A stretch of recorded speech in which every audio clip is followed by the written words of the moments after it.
welcome again to TalkBack Live in the morning. And I tell you what, we have a great show lined up for you today. Yes, it's another day, and TalkBack Live with Bob and Josh is on the air. Yes, sir. And I tell you what, Josh, we got a great show lined up today, man. Very rarely do we get comments and topics like this, and then a special guest coming on at the 11 o'clock hour. So am I. So hopefully all of y'all on today, glad to be back on this Friday morning edition of the show. Once again, glad to be back with y'all on today, man. Got some great topics to talk about. Great guests coming up at 11 Eastern, 10 o'clock Central Time. Yeah, 10 o'clock Central those Time. Of y'all watching Central Time. Those of you that are in the Central Time Zone, you're 1 hour behind us. So now it's, 10 o'clock our time? Yeah. And it's 9 on Facebook and the other stations as well. Yeah, absolutely. All those places, man. Shout out to everybody coming on in. Y'all continue to come on in the room and the building. What's up, Frankie says, come on in. Help my work day flow better. Well, that's what we're here to do. Well, that's what we're going to try to do today, Frankie. Absolutely, man. So appreciate all of y'all coming in. Also, real quick, be sure and follow us on our platforms. Follow us on Facebook, TalkBack Live with Bob and Josh. If you're not following my page, Joshua Midget. Thank you for that as well. You keep up with the show there also. Also, Bob's page, Bishop Bob Midget, to be exact, Bishop Bob Midget. That's how you can find it on Facebook as well. You can find all the things he does and the teachings and this show, as well as other things as well. So be on the lookout for that. Also, follow us on Twitter at TalkBackLive, one word, at TalkBackLive. And also, that's it. That's in one word. And also on YouTube, TalkBack Live Network. We're also streaming live right now on YouTube, TalkBack Live Network on YouTube. All right. Yeah, let's do it. What you want to do? And Josh, is that phone number strolling on the screen? 706-522-9420. If you want to write it down, so everybody, y'all want to write it down. Everybody wants to write it down. It's 706-522-9420. 9420. That's it. I'm writing it down for myself. Yes, sir. There you go. All right. Let's get it on, Josh. Here we go. All right, let's do it.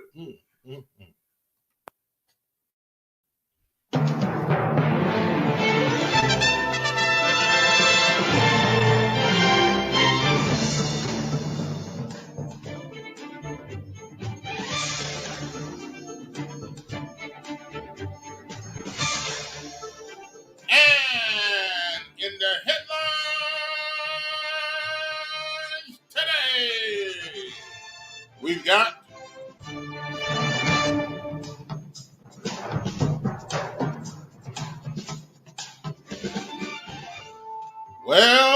well. I don't care if it's in Memphis, Tennessee.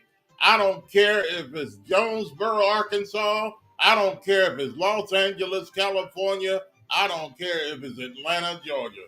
Wherever. Well, in Memphis, Tennessee, they're having problems with the DA and the mayor of the city fighting about something. Well, is it trivia or is it very, very important? Folks, well, let's talk about it. Josh, we've got a clip here. Man, I'm telling you, the mess that is going on in Memphis, Tennessee, this situation with the mayor and the district attorney, I mean, this should not be. This argument between the two of these guys about what we're about to talk about now, man, this kind of talk and argument should never be between the two guys, the mayor and the district attorney. What's going on with this? Especially as high as the crime is in Memphis, Tennessee. Come on, guys. Yeah, what's going on? Is the mayor making sense, or is the district attorney making sense here? Let's go. I think that definitely, man, just think about it, because it's definitely a line that's been drawn in the sand when it comes to certain things between these two. The new district attorney, still relatively new, Steve Mulroy, after winning that position, has come in and has changed some things around. A lot of people felt like he's going to take a more community approach. Some people feel like a soft approach, maybe too soft. You're talking about crime. Yeah, when it comes to the crime. Of course, district attorney are one of the top people in charge of fighting that situation. Then, of course, you got the head of the city, the mayor, Jim Strickland, who's been very aggressive in his talk about crime as of late, especially over the past year or so. Yeah. I feel like he's turned it up more. I don't know if he's taking it more personally or what, but he is very much adamant about what needs to change. And he points the finger at the district attorney's office, even before Steve Mulroy took office. But now, especially since he's there, he's turned up the heat more about people getting released too early, getting sent out of jail. He's calling it a revolving door. Well, I think that's been one of the main things in the topic, Josh, that we've discussed. Yeah, absolutely. I think that these people that are getting jail, a lot of these people are committing the same crime or a different crime, but it's the same people that they've let out of jail too soon. Mm-hmm. And I don't know if they care about the city of Memphis. I don't care. I don't know if it's, since the black people are just killing each other, let them kill off each other. Let them back out of jail, commit the same crime. But it doesn't make the city, I don't care what it is. It doesn't make the city, the neighborhood, or any of that look good right now in Memphis, Tennessee. Folks, it's not looking good at all. Everybody's afraid to come to Memphis. People that know about it anyway, and those that are there, some people are seeking to leave to go elsewhere. Now, what's going on with this story, John? And then we got the clip. We want to play to you. I want you to take a listen to this. Steve Mulroy, is that his name? Yes. The district attorney and Mayor Jim Strickland, and the differences that they have here about the crime in the city. And the district attorney, my goodness, my stomach turned this morning listening to his conversation and what he had to say. Folks, you need to take a listen to this. I need your opinion and your comments on what the district attorney and the mayor had to say concerning this situation and crime.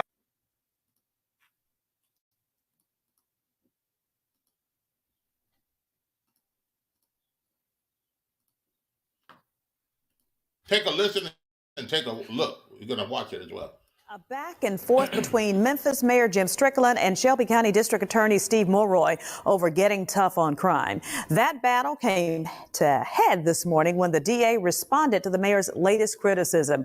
Our WREG's April Thompson was there and has the latest blow and counter blow from the two top leaders. This grainy picture, the latest in the salvo between Memphis's mayor and Shelby County's district attorney.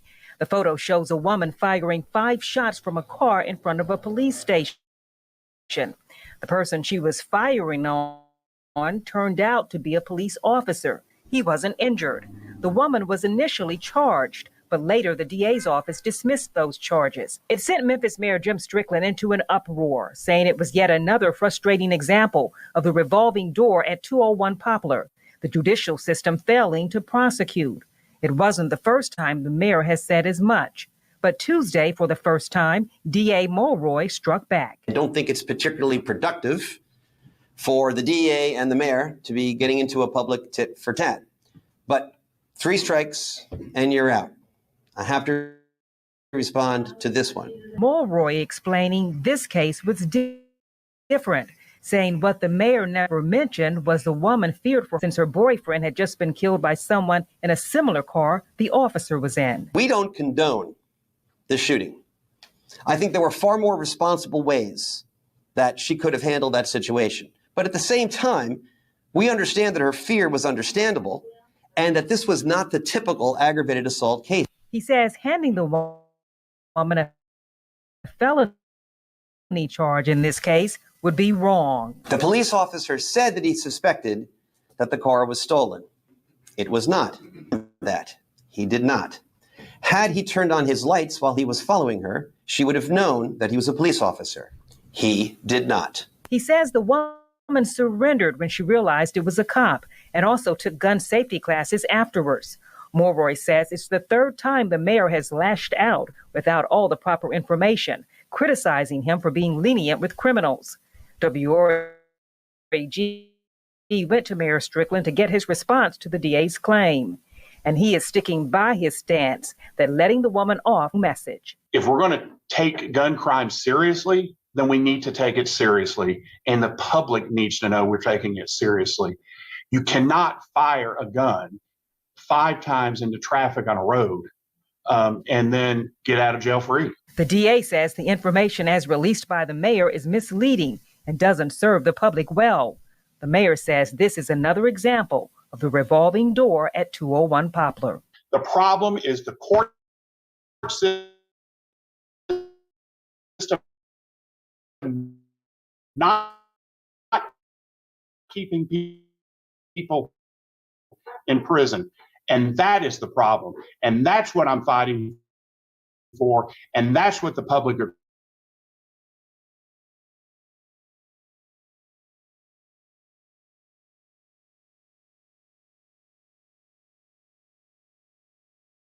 Yeah, one of the reasons he wants them there to help with the crime situation in the city of Memphis. This is disgusting, folks.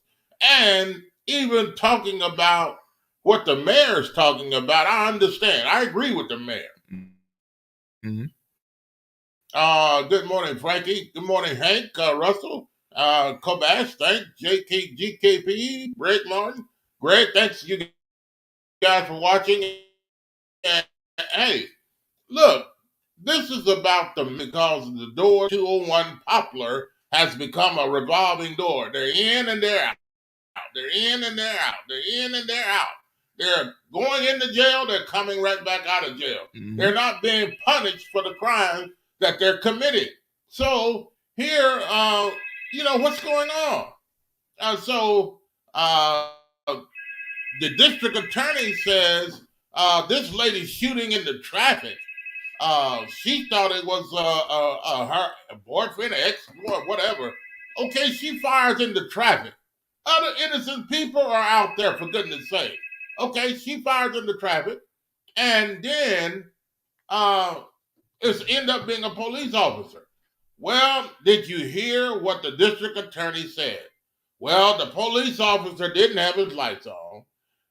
He didn't let her know that she didn't know he was a police officer. He wasn't driving like him, whatever he said. In other words, did you hear the district attorney? It sounded like to me the district attorney was blaming the police officer for this lady shooting in public.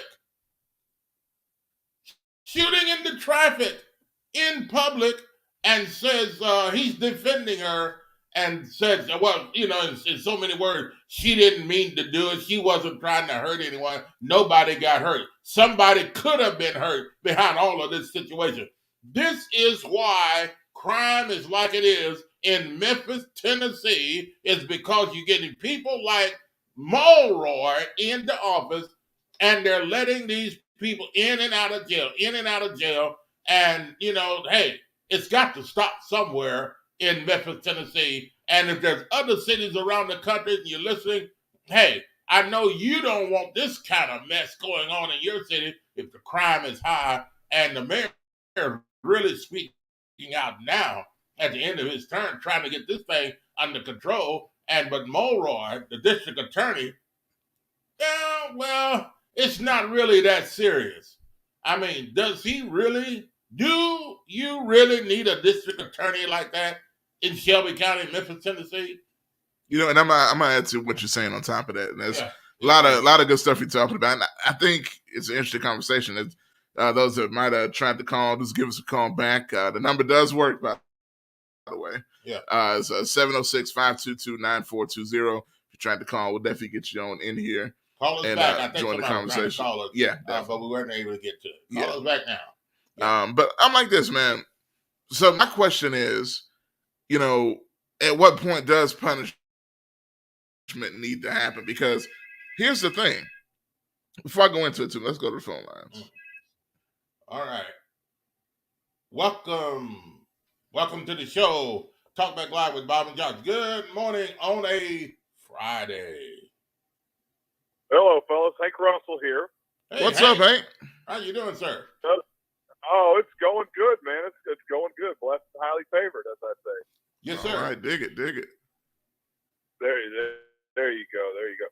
Oh man, yeah, I heard about the DA and the Mayor Buttonhead the other day. Mm.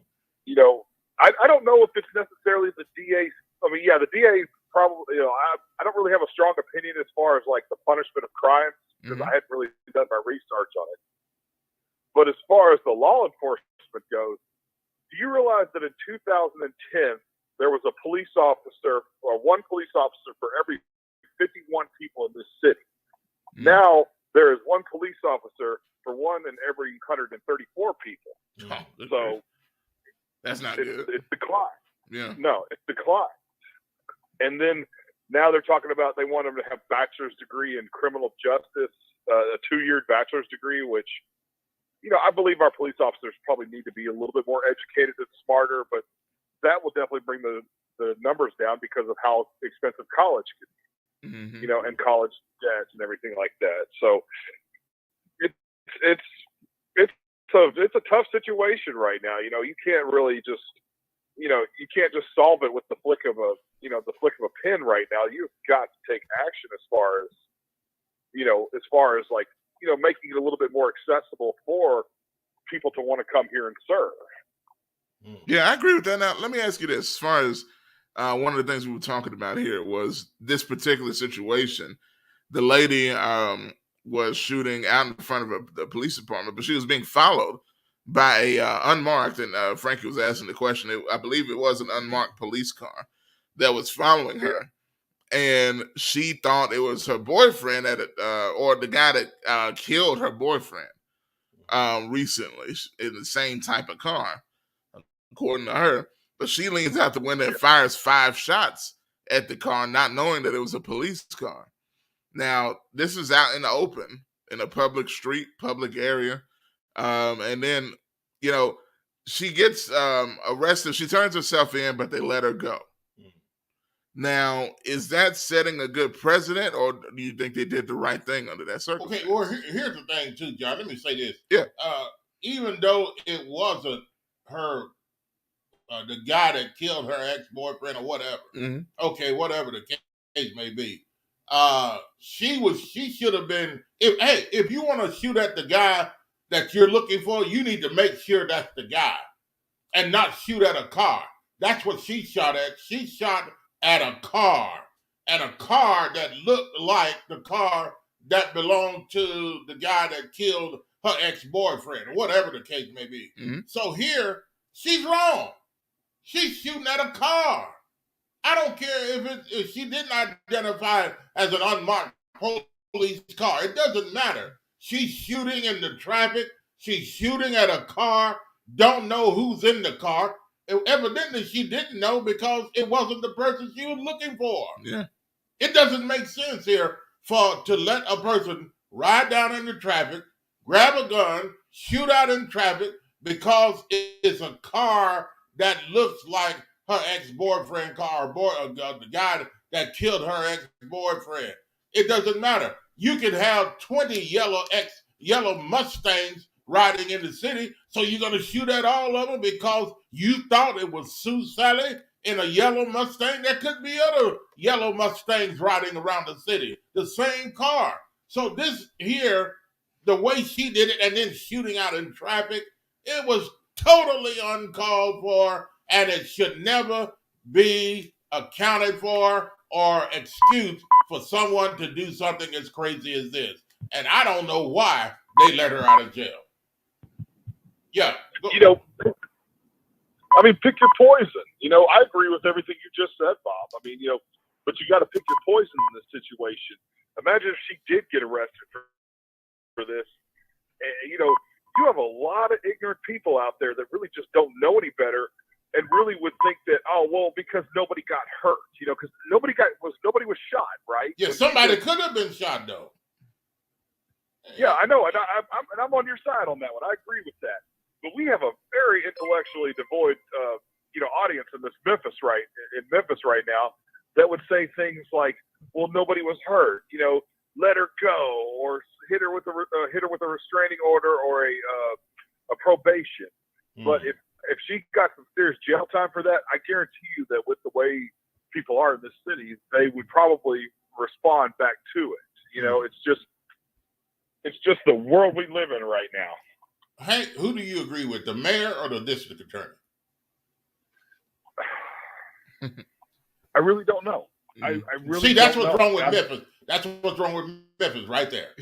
People in Memphis and the crime, the way it is in Memphis, and what this lady did, and you say, I don't know whether the district attorney was right or whether the mayor was right. You should automatically know, and you should be crying out against the district attorney for what he did, allow this lady to go in and out of jail or whatever, and for this particular reason. And hey, so I don't know. And many other people probably agree with the district attorney. Hey, that's why the crime is just like it is in Memphis, Tennessee, just like that. And I don't have to deal with it. Right. And for the record, okay, here's the thing about it. I don't know, but I've given the edge to the mayor. I'm giving the edge to the mayor as far as like whose point should be made further. Mm-hmm. But apparently the district attorney, he probably did it more for public relations. He did it more for public relations, which I don't agree with. Yeah. Mm-hmm. But I for the record, I agree. Crime should stop. The violence should stop. Something needs to be done about it. And when the district attorney turns his cheek on it, then yeah, it's not going to teach anybody anything. But he's also worried about public perception, and the idea that public perception is people, hundreds of people are going to continue to be killed in Memphis, Tennessee, because nobody's going to jail and nobody's staying in jail. It's a revolving door, just like the mayor said, and they've got to do better in Memphis. Yeah, absolutely. There's no doubt about it, and that he's he never. The only problem is he didn't really make a real detailed statement of why he did release her. He didn't make a real statement about it. I want to hear his side of why it is that he released her and let her go back in the public like that. Because I want to believe that the district attorney is an educated, experienced guy to the point that he wouldn't allow this sort of thing to happen or allow this lady to go free unless he had we gotta let you go, but let me ask you something. So you're saying unless someone educated like the district attorney and they won't be able to say shooting in traffic like this lady did is wrong. An idiot can see that, hey, a lady shooting in traffic, that's not normal. That's wrong. It doesn't take somebody with 2 or 3 degrees in education to be able to see wrong to do, and it could have been hurt. Hey, thanks for your call. Thanks for your call. Good stuff, man. All right, no problem. Thanks for the call. Thanks, man. All right. 706-522-9420. 706-522-9420. Just a little time what we have. If you want to get in, you better get in now. And comments are coming in. And Josh? Well, let's see. Now, here's a surprise. Yeah. Greg says, I agree with the DA on this one. Oh, okay. Greg agrees. Wow. Let's go back to the phone line. Let's go back to the phone lines. Welcome to the show. You listen to Talk Back Live with Bob and Josh. It's a good morning on a Friday. Good morning on a Friday. Yo, what's good on a Friday? Yeah, this is I was just going to say, I think I recognize his voice. Yeah, this is Jet, and Hank finally touched on something towards the end of his conversation that I hadn't heard yet. Now, I'm going to ask you a question right up front before you have to ask me that. And I have a hard time with it. Okay. I believe I believe District Attorney Monroe. Mm-hmm. Now, let me first start by saying this. I also believe that you test everything in the light of the whole thing. And what I mean by this, I'll break it out in terms that Bob, I know understands, right? Mm-hmm. If somebody brings you a scripture from God that you can't quite pinpoint, you don't remember where it is, but it sounds right. Like God wants you to kill all babies. And he shows you the scripture, right? And that's in there. But then you automatically know that there's something wrong with that because you know God, right? Yeah. And you know the word of God. Right. You can take what the birth he gave you in light of the whole Bible. You said, no, that ain't true. Let me show you what he was talking about, what he meant, right? Okay, now that's why I'm saying I go with Milroy, because I know Strickland to be a liar, a cheater. Oh, come and he on, ain't no Jet. pimp. Come on, Jet. Come on, man. And- You can't accuse the man and blame the man because he's lied 6 or 7 other times. There's been 50 other times probably because He he said 6 or 7. I mean, come on, Jet. Yeah. I mean, you can't go by He that. said 6 or 7. Just because he's lied that many times, you're gonna say, okay, Mulroy is right because the mayor is a liar. Come on, you can't do Hey, that. you know what? Okay, you're saying that somebody can just get out of their car, grab a rifle, and start shooting in traffic and shooting at people, and then Mulroy can let them out of jail. Then you can say, well, Mulroy is right because the mayor is a liar. No, this guy needs to be prosecuted to the fullest of the law. This lady was wrong. She could have hit somebody else. I don't care what she says and what Mulroy says. That there's 20 other cars that look like that car, and you just don't fire on cars. If you want the guy, fire on the person and make sure that that's the person in the car and not the car. Now, okay, so Jack, go. Can I say something? Yeah. Now, if we ended this call like that, people would say Jet is crazy. He believes that Murrow is right for not prosecuting that lady for just randomly shooting like that, because that's how it looks. So now my whole call is predicated on this. I had conversations with Murrow. I talked to him about things that other people have said that looked like it was cut and dry. And when he explains it, he makes a lot more sense than those people, right? So now what I'm saying by a liar is I trust Murrow's judgment over Strickland, and what I know we saw is our clips in the news and clips that I haven't seen, like Hank said at the end, I haven't seen Murrow's full statement. Based solely on the information we have, Murrow is wrong, and that lady should be in jail, because that's the same reason white people get to kill black people and get away with it, because they thought they were mean, bad, or dangerous, and they started shooting at them. That is wrong. That should never be allowed. Now, what I think is that that's not all that happened, because I know Murrow has more sense than that. So, you know what I'm saying? So I don't think he does. What I know, I don't think he does. I know Murrow, he's a professor at University of Memphis, and he has more sense than that. He ain't that nobody, even the most liberal DA. I don't care I don't care if he graduated from a 4-year outdoor toilet. It doesn't make sense.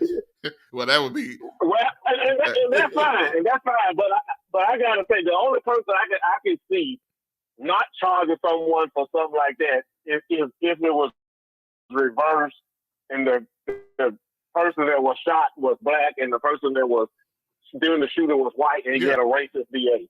That's true. The only way I can see that I agree. happening. And so I'm thinking there's something else going on here. Now, what I think is missing is that the lady did, and the only thing that will make this right, is something that we ain't seen yet. But the only thing that will make this right is her boyfriend or whoever it was got killed by a guy in a black Charger.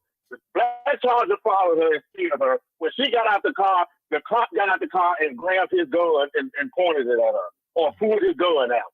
That's the only thing that would make sense for her to shoot at that point. If he was in a plain cold car, unmarked car, and he grabbed his gun and pointed it, then at that point, she has to defend herself, and he hadn't identified himself. That's the only thing that makes it right. I haven't seen it. But that's not happening. Yeah, right. But it doesn't look like that happened, because I'm gonna tell you now. Just looking at And of course, we only go by what we've been presented with. Right.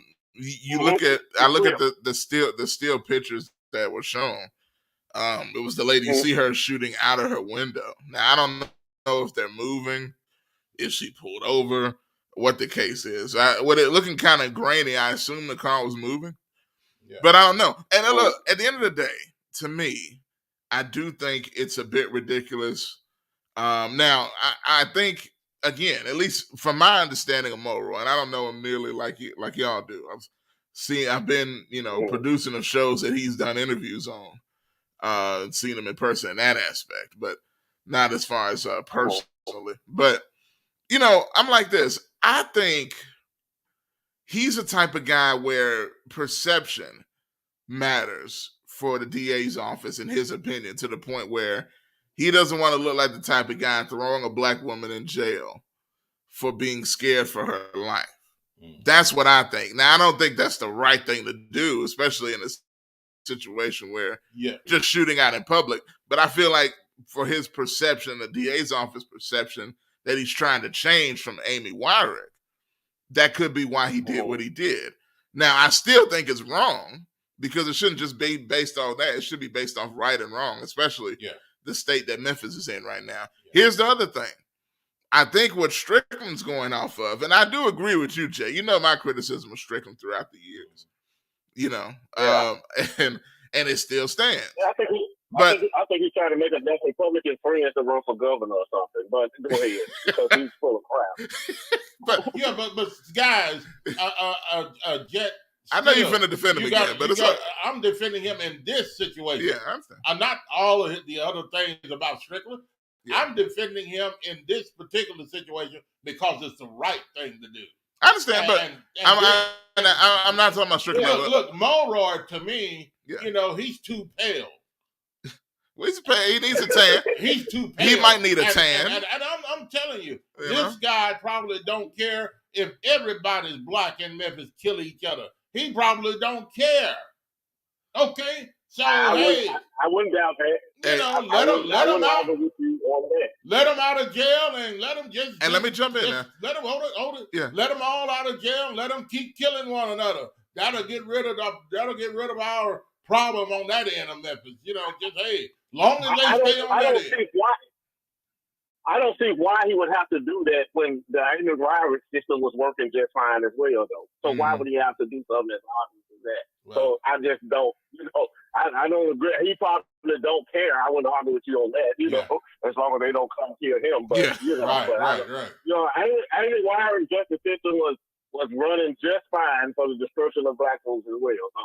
So, he has to create a new wheel on that. Yeah, and I think at the end of the day, man, all of this is optics. And this one thing I kind of learned just being around and watching politicians move, whether in front of us or behind us or, nationally or locally.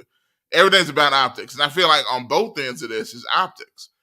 Strickland lately, over the past year or maybe a little more, has been super aggressive in his tone toward crime, to the point I feel like it's gained him more notoriety and fans around the area, probably black and white, to be perfectly honest with you, to the point where, okay, what is your motive? Now, I don't disagree with what you're saying, Strickland, to be honest. I don't. But what's your motive? Because you're not running. You're not running again. Right. So what are you trying to set up for the next opportunity? And I feel like with him going at the DA like this, he must be setting up for something down the line, just like you said, Jet. Yeah, but I do agree with what Strickland says, so I can't really knock it. Trying to be nice to the people. Strickland doesn't care because he can't run anymore. I don't know if he don't care. I don't think I'm agree. No. What I'm saying is he cares about this situation, but what I'm saying, he doesn't run it. He doesn't have to. He's not running anymore. He's not. He doesn't have anything else to do. But Mulroy, Mulroy would try to use this to get more votes on anything else from the black community that he feels he's going to get. And I can't let these black people, do this. I can't do this to these black people. I can't do it, But and I'd rather them kill each other off, rather than just do this because they're going to do it anyway. But something Now, let me say but this. something needs to be done. I know in Memphis, Tennessee. Yeah, let me say this before I go. I believe it is optics, like Josh said. I mean, politicians, all of them will let babies and children die and starve if it could be viewed the way they want it to be viewed on a television screen. They would just stand by and let it happen if it could be viewed in whatever light they want it to do. Okay? Now, when you get outside the optics, what I don't believe, I guess this is just how we view each other as a people, right? What I don't believe is Mulroy gained any points by not charging that lady for shooting at the police, other than points maybe from criminals, right? Because all the black people I know are tired of crime too. They just ain't buying what Strickland said. When Strickland first started running for mayor, my first comment on Strickland was, I believe that's the guy from Memphis. I think that's the candidate I like the best out of this race. But as soon as he says he's going to reduce crime, I said then he's a liar. He is a liar. Because he can't do that. And he can't do that in an 8-year term without some of the other things. You got to start building some structure and making some white people mad if you're going to reduce crime, especially where black people are anchored. Right? So when he started doing that, I was like, this dude's a liar. I don't trust him no more. Let's see how this goes. Then he did nothing until the end, and now he's just trying to make it. He's trying to leave everybody tasting the mouth here. He tried to do his best and could at the end. You knew that coming in that you were lying. Anybody who tells me they're going to reduce crime in an 8-year term and a 2-term cycle because you got term limit, I'm going to tell you you're a liar. Unless you're saying you're going to completely tear down this structure and build up and give away some things and all of that. And if you're talking about that, then just say some measures you're going to take. How you're going to create safety and all of that. Don't say you're going to reduce crime. Yeah, either way, man, this decision here is wrong, guys. I don't care about not trusting Mulroy or trusting Mulroy, not trusting the mayor, but this decision I don't want nobody to leave. This I don't want to leave here with people thinking that I think on the face that this decision is right. Okay. This is a crazy decision because you cannot shoot at people because you're scared. I can never say that about the guys who shot Ahmaud Marbury. Yep. I can't say that about the police who shot Philando Castile.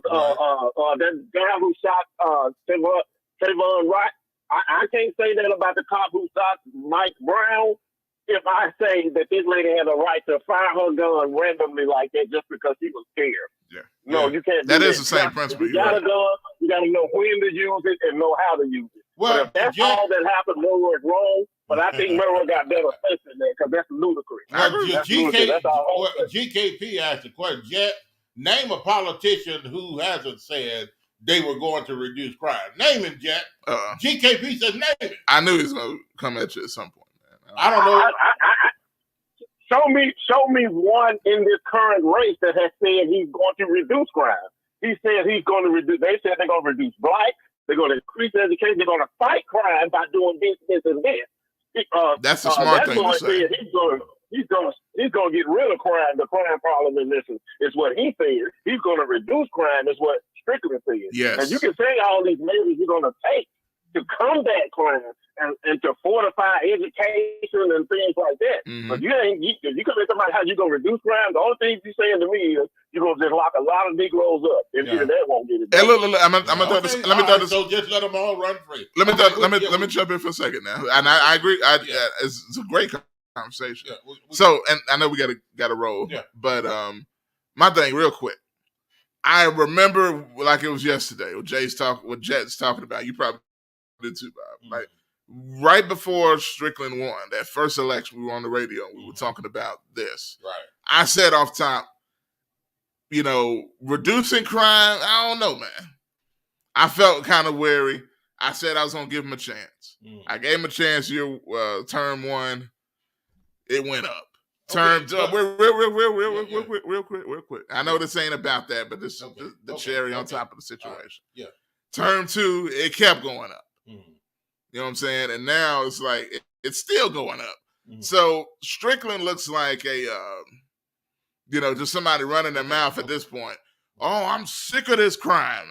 I know I've been mayor for 3 terms, but I'm sick and tired of this bleep. He even said the S word. But you know, now look, real quick. He's on the news cussing because Memphis likes that stuff. Yeah. So he's like, I'm so sick of it, man. You've been under your desk for years. Now you popping up where you can't do nothing about it, and you're gonna throw the district attorney under the bus. Who I'm not a fan of the district attorney either, in what he said in this situation. That's the only reason I side with Strickland's words. So, hey, I just want to balance the scales. All right, man. All right, so we balance the scales by saying Mulroy is right letting this lady out no, that's not for shooting in the traffic. Hey, Jet. Hey, Jet. No. Okay. As Kevin said, I know GKP is mentioned. No, I do not say that. I do want to hear the other side of the story. But no, in this case, Mulroy is out of his mind if I know everything I know about this case so far. Yeah, okay. He lost his mind. I know, but I don't think I know anything. I know he got better citizens. Hey, okay, we got to go, though. I know we got to go. This is the last question. I should have said this earlier. Yeah. Who do you like in the Memphis mayor's race? Because I don't have a clue. I don't have a clue.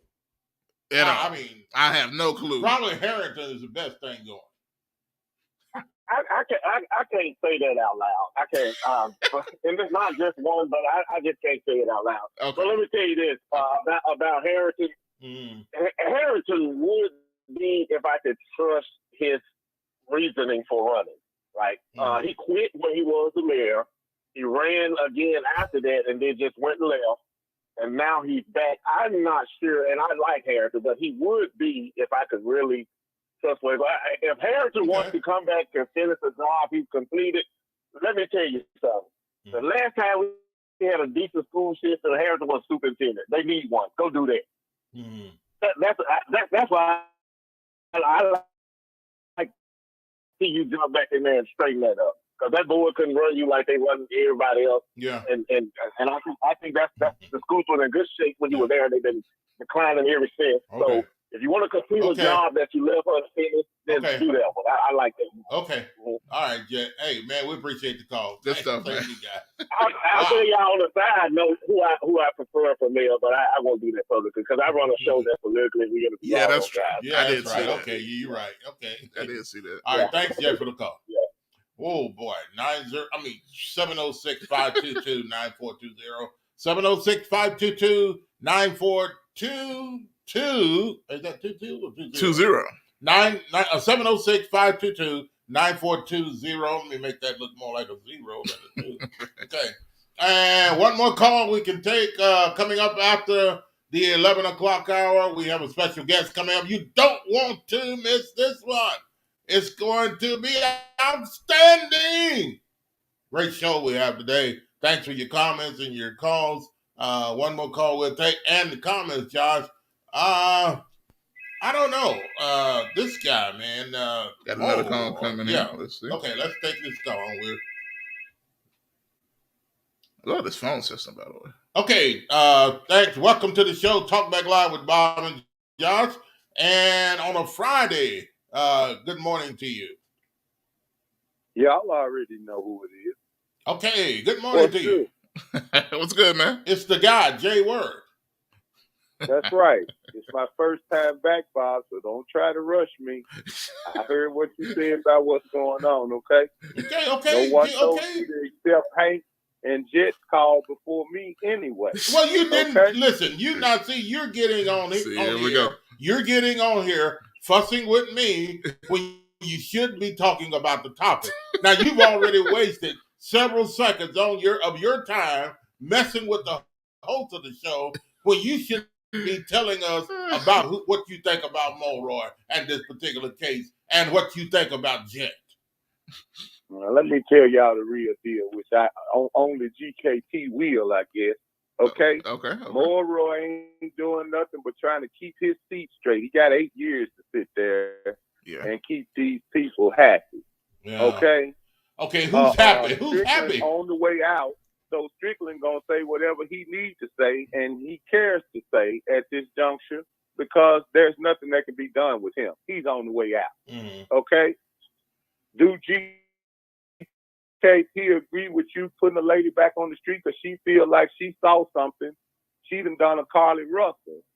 Okay, that wasn't who you thought it was. So you sitting out here shooting in traffic, could have hit anybody. So suppose she would have shot somebody and possibly killed somebody. Yeah. Well, we still gonna expect her to get a slap on the wrist because she thought that was her boyfriend?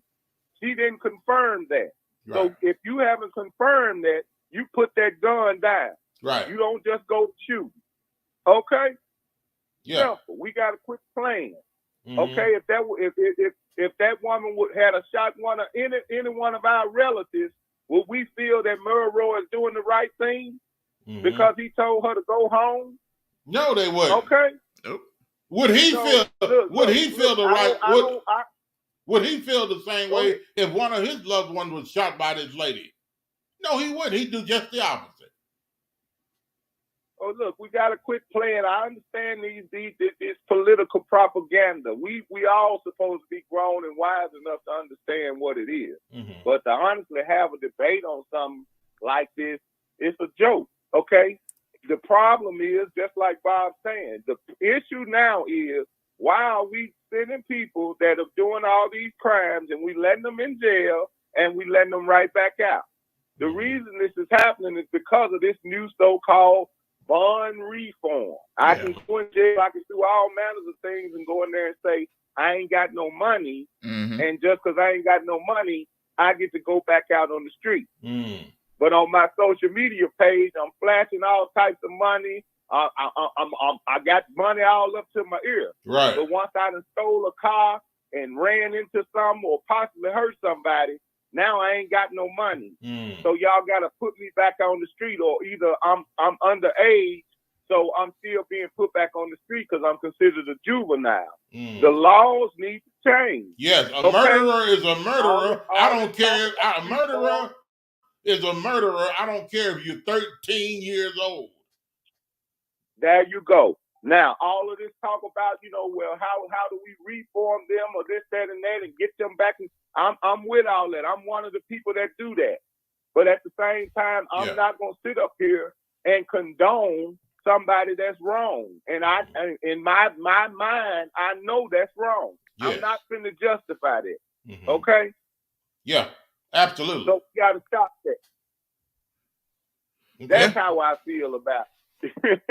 Yeah, and wow, look. I know tell us how you really feel. Then. Yeah, but then on the end of their conversation, GKP, they all end up and say, "Well, oh no, I'm not agreeing with Mulroy." Well, what was all that conversation about? You sitting here talking to me, sounded like to me they were okay with it, but then at the end, no, I don't, But I mean, like they're talking out both sides of their mouths or something here. I don't understand. That's what goes on, Bob. And listen, let's understand this. We all know what Mulroy's pitch was to get in there. Come on. Just like you talking about a pitch from Strickland about, name me one politician that don't get in there and talking about they gonna get better.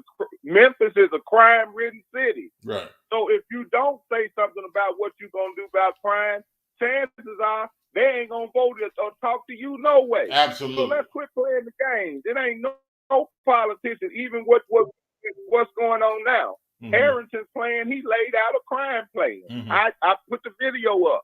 Everybody that's talking, if you're not talking about what you're gonna do about crime, we don't want to hear you. Because Memphis' number one problem is crime. Yes. Absolutely. Come on, y'all. And people want to hear, especially in the black community, they want to know, what are you going to do about all of this killing and people shooting on the streets and shooting at each other? People are afraid in Memphis. So let me ask you this. And I'm going to go to what Greg is asking. I know we got to. And Bob, if you don't mind, I sent you the message with the link on it.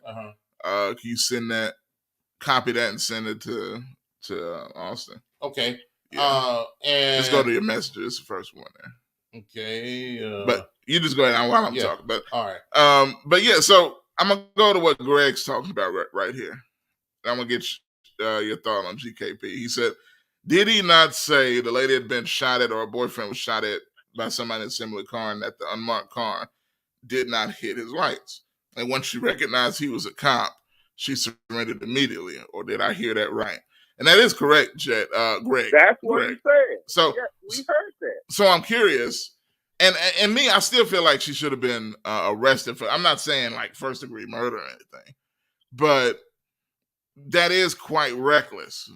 So what I'm saying is, do you think he looked at the situation and said, "Well, maybe she didn't try to kill nobody, so I let her out," or do you think he still should have thrown the book at her?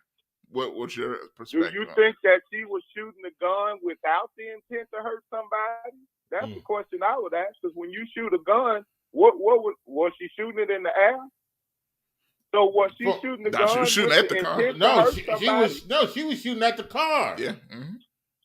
That's right, because she thought who was in that car? The guy that killed her ex-boyfriend. That's who she thought it was. Okay. Mm-hmm.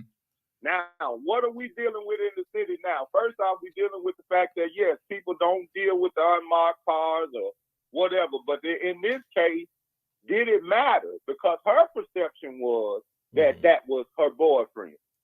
So did she give the cop any time to, let her know that he was a cop? We don't know all of this. Yeah. But we just listening at what Mulroy's defense was. Right. Mm-hmm. And in Mulroy's defense, he's saying, well, she's justified because first off, she didn't know that was a cop. The cop didn't turn his lights on. What did he have? He didn't have a. So what is he? So what is he doing now? Is he blaming the cop? Well, for a lot of it. I mean, that's what. Of course, that's what Mulroy stands for. That's what he's doing. That's what he's doing. We can read through what he's saying, but and we also got to understand what he ran on. He was the one that ran on all, the Tyree thing and all of this was his, chance to say, okay, I can fix it. We're going to stop harassing the black people. I ain't going to keep letting the cops just pull y'all over for this and that. And we're going to fix this. And we're going to give you better bonds now because most of y'all that come in here don't get a fair bond treatment. This is what this guy ran off of. Mm-hmm. So, of course, he's trying to stand his ground, too. Because he has 8 years to do this, people. Right. Yeah. So we got to be realistic and quit acting like we just dumbfounded to what's really going on. So is Mayor Strickland right for what he's saying? Yes. Mm-hmm. Because I wouldn't want her back on the street like that. If she'd have killed somebody, would we be sitting there talking about she deserves to be back on the street? I think Jet's conversation would be different. Mm-hmm. So to stop that, just get them while they're doing, wouldn't they do something wrong? Like I said, that type of car they were driving, man, there are probably 20 or 30 or 40 other cars in the city of Memphis that looks just like that car. So everyone that she sees, she's going to pull out a gun and start firing on them. That's right. And it doesn't make sense. Care or know if there was a police or anybody. Right. She said it's a boyfriend based on the car. Right. This is her story. Yeah. Okay? Yeah. Okay. Hey, come on, y'all. Hey, GKP, man, we appreciate the call. Good stuff. Our special guest is overdue. And man, we ran over a little time on that. And but all right, I appreciate special guest in there, brother. But you of course you're special as well. You know that. Thank y'all for the time. Next time, don't give Jet and Hank. Y'all already know who it is. All right, GKP. Thanks for the call, man. Appreciate it. All right, y'all take a quick break here. Mm-hmm. And we'll be back with our special guest coming up. And folks, you don't want to go anywhere. You're going to want to listen to this one. And it is concerning things that everybody is a part of. Everybody face every single day. We're going to talk about that when we come back after the break with our special guest. You're listening to Talk Back Live with Bob and Josh on the Talk Back Live Radio Network. We'll be back.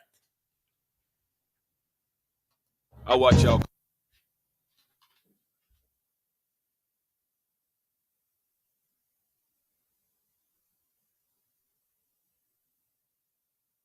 I watch y'all coming here for years because you shot somebody. Now your life is shot. You're going to pick that phone up one day and that girl going to be done dumped you and raise your child with another man. Or maybe your mama or your grandmama dies. Because ain't nothing you can do about it. you got 15 to 20 years, state or fed time. Real talk. Don't lose your head. Use your head, man. Gun crime, back time.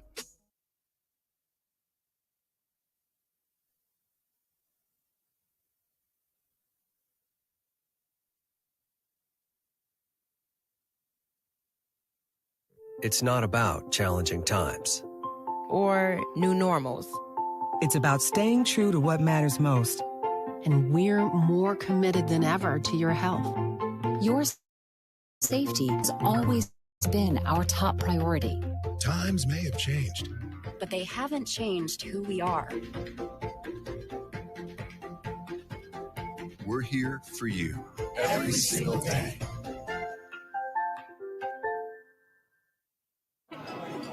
It's just a few cocktails at happy hour. It's just a few cocktails at happy hour. You really good try. There aren't any cops around. Didn't think there were any cops around.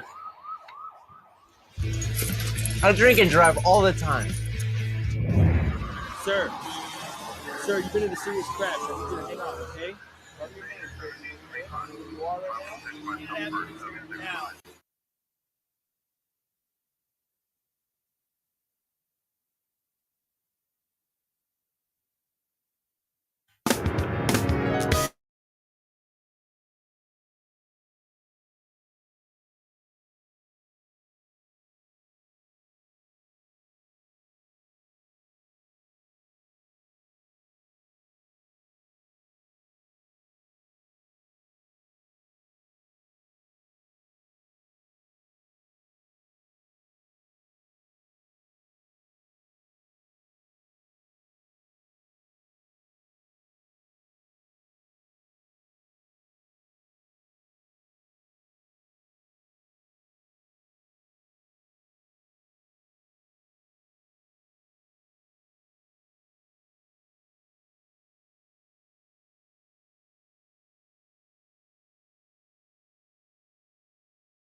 All right, and again, welcome back to the show, Talk Back Live with Bob. And John. And ladies and gentlemen, our next guest, you're going to want to ask some questions on this. I got questions. I had to have this guy back on our show, and man, I tell you, it's been a long, long time since we've heard him. And I may have some information wrong here, but I think I do.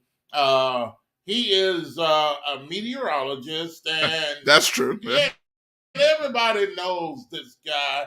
Now he is in Chattanooga, Tennessee with WD. Is it E or AF or 12? They're in Chattanooga, Tennessee, TV 12. And he is, ladies and gentlemen, the chief. That's right. Chief meteorologist. Chief. Austin Onek. Welcome to the show, Austin. Thanks, guys. Good to hear from you. It's actually WDEF. WDAF is a station in Kansas City, Missouri. So get the call signs right there. Got all those loaded up back here. But good to hear from you again, and nice to be back with you. Yeah, definitely, man.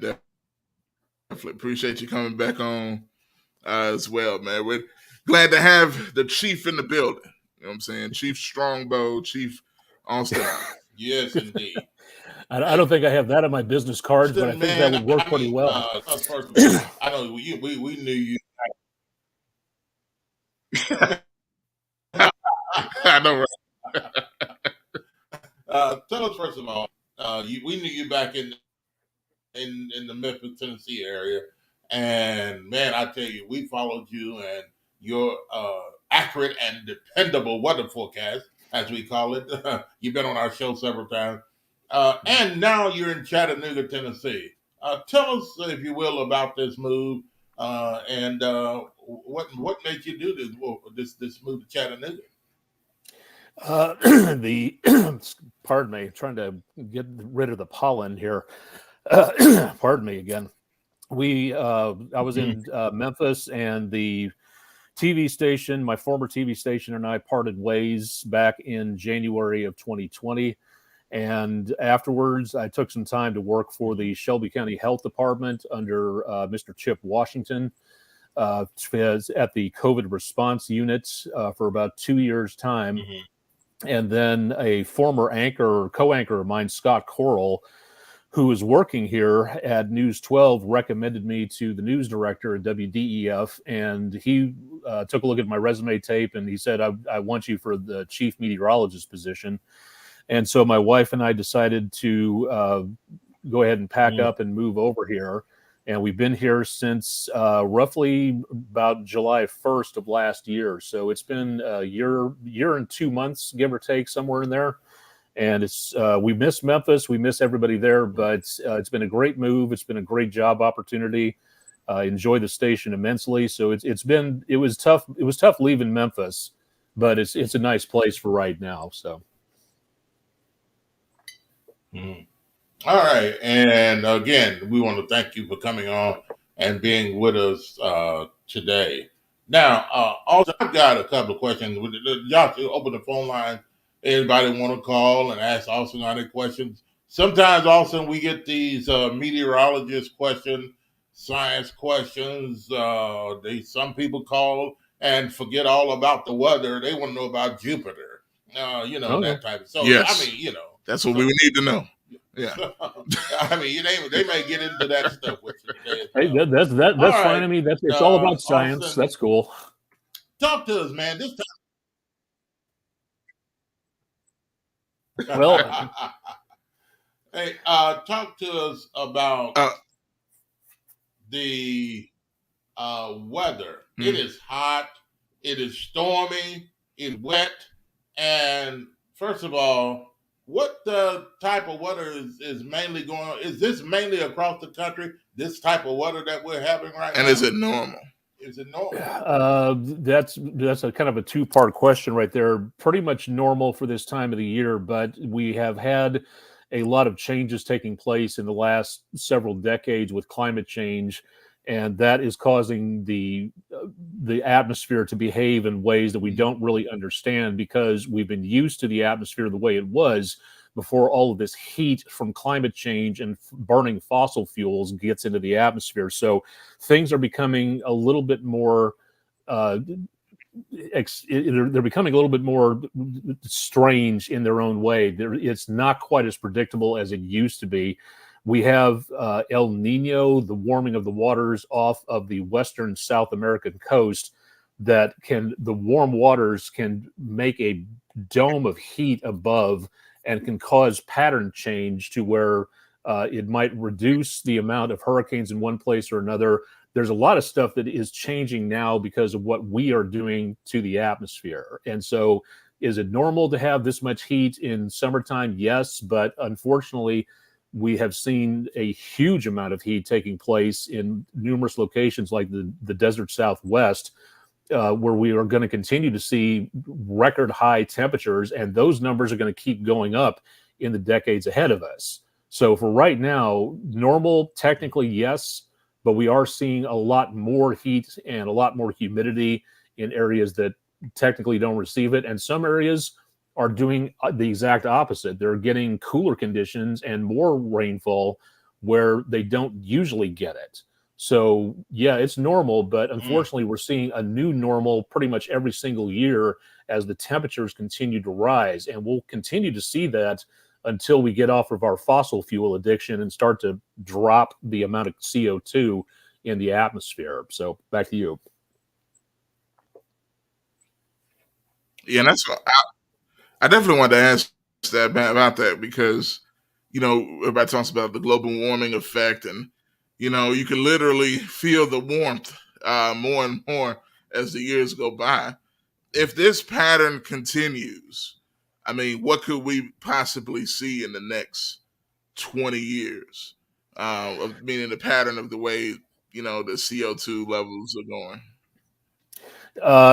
Parts of the planet, and maybe not directly, the part of the problem we have in getting the information about climate change out to people who really need to think about this, because we all share one planet. We are one species of human. We all need to share this only home that we can't go anywhere else in space. This is all we've got. So in the next 20, 30, 40 years, if we don't do anything very quickly, reducing the amount of CO2 in the atmosphere, we are going to see parts of the planet becoming unlivable.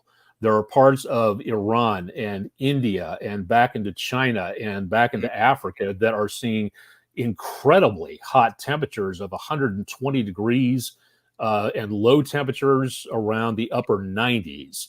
It's going to get to the point where a lot of places you're not going to be able to live there because it's just too darn hot.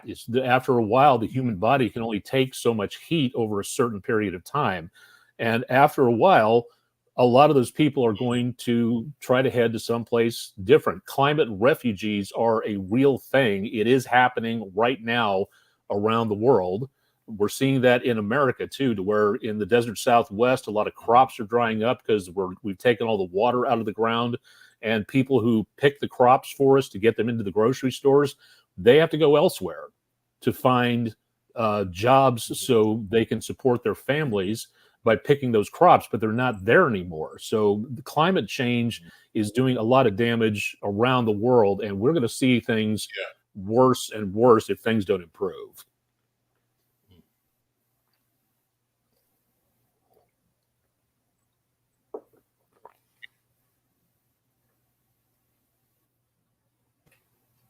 Wow.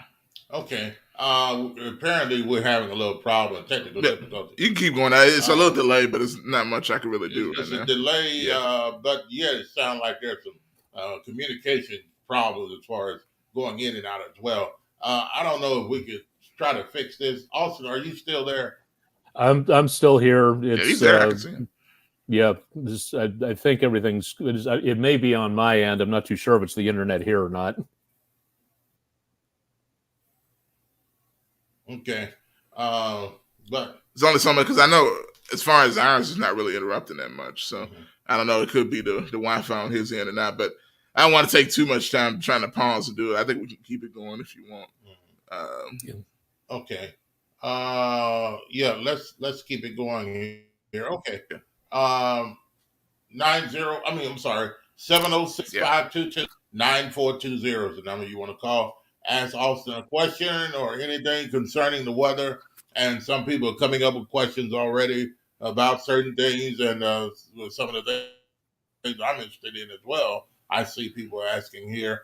And again, the number that you want to ask him, just call him. 706-522-9420 is the number to call to talk to Chief Meteorologist Austin Onek. And but yeah, it's amazing to think about that. I know that's kind of a scary thought when you think about all of that. But I think it's something that people really need to take seriously. So it's definitely good to talk about that. It is, and it's something that everybody needs to talk about. It's something that we need to be getting to our elected leaders. We need to elect legislators who understand the science of what is going on. We have plenty of politicians who say, well, I'm no scientist, and then they show that they don't understand a lot of what is happening. So we have a responsibility to ourselves, to the rest of the planet, to be able to make certain that we keep this home of ours in space livable. And that's just one of the things that meteorologists need to be able to talk about in everyday conversation.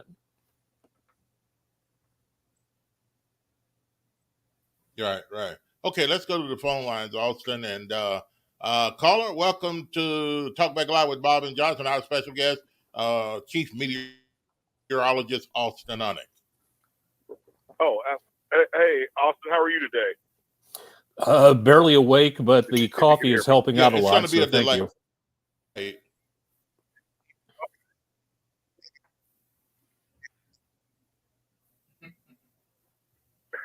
Well, my only question is that from a geographical standpoint, do you think it's better for these refugees to migrate south of the equator or north of the equator? It depends on which side of the equator you're on. Depending on what happens in the movie The Day After Tomorrow, as the storms settled in and caused climate catastrophe, it cooled off both hemispheres, so everybody started migrating toward the equator in that movie. Nowadays, it's going to be a lot of what it was like during the Dust Bowl years and in the Great Depression, in Steinbeck's novel The Grapes of Wrath, to where people went where the jobs were, and people went where they could raise a family and earn a living.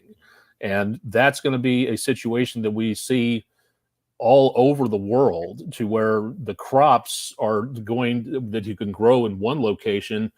Say in my home state of Kansas, the wheat that grows there may not be able to grow there anymore as it gets too hot and too dry. So a lot of the wheat crop is going to start shifting northward, as some states are going to be unable to provide those crops anymore because of that climate change. So it really depends on how things go in the way of temperatures causing that migration out there. So back to you.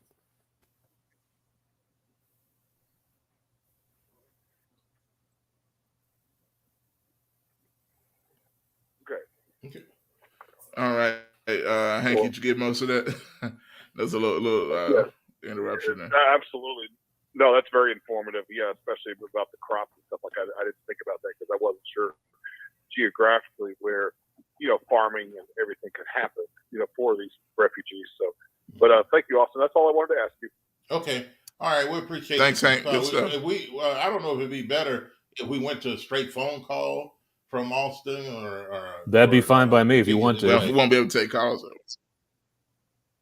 Okay, we can get another. Austin can call another number, right? Well, how we do that? I can't do it. That's what I'm saying. Oh, yeah. Okay. Either one of our phones wouldn't be able to do it. No, because I only got one plug. That's the point. Okay. You could do it, but you wouldn't be able to take calls if you're cool with that, I guess. Which would be fine. I mean, we can just go by the comments. Okay, let's go. Continue to go. Let's see how many phone calls we get in, and then we'll see what we do here. See how this goes. No problem. 706-522-9420. 706-522-9420 is the number to call. You'd like to talk to Chief Meteorologist Austin Onick, and he's with News 12 in Chattanooga, Tennessee. And we're glad to have him back on our show once again as well. And so if you have a question for him, you'd like to call and ask questions. I've got questions. And I got one in the comments I could read too. Yeah, go ahead. Jet Lucas, and I think I also can see it on the screen too. It says, have we seen a shift of sorts in Tornado Alley, more towards Memphis? He said, I think I've read that somewhere. And does that have anything to do with these higher than usual windstorms? Because if you notice, I'm sure also you notice, Memphis has been hit quite a bit lately with the kind of sudden wind storms that the first one almost wasn't a tornado, but it felt like it. And it seemed like it's been happening back to back as of late, snapping power lines and trees. Yeah, but is that two different things though? When you talk But about, I think the wind burst or down burst or whatever the case. Also, is that tornadic, or is it? So you're looking at two different things here. Well, the tornadoes and downbursts or microbursts, as they're called, are two different things. To where you have the rotation of the tornado going upwards into the storm.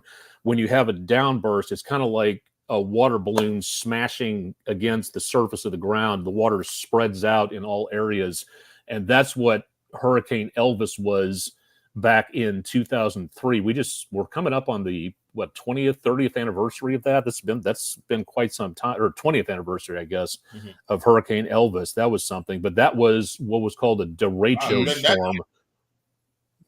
So that was again the wind damage on that.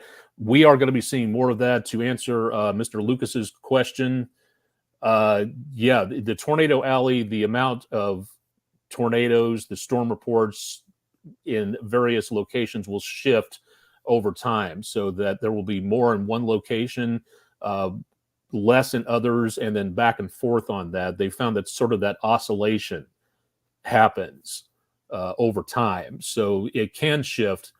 Add to that, there are actually 4 different tornado alleys. You've got the main one back where I was at in Topeka, Kansas, right in the heart of that, my hometown. You've got what is called Dixie Alley down closer to the Gulf Coast. You've got Hoosier Alley up around Indiana, Illinois, and into around Ohio.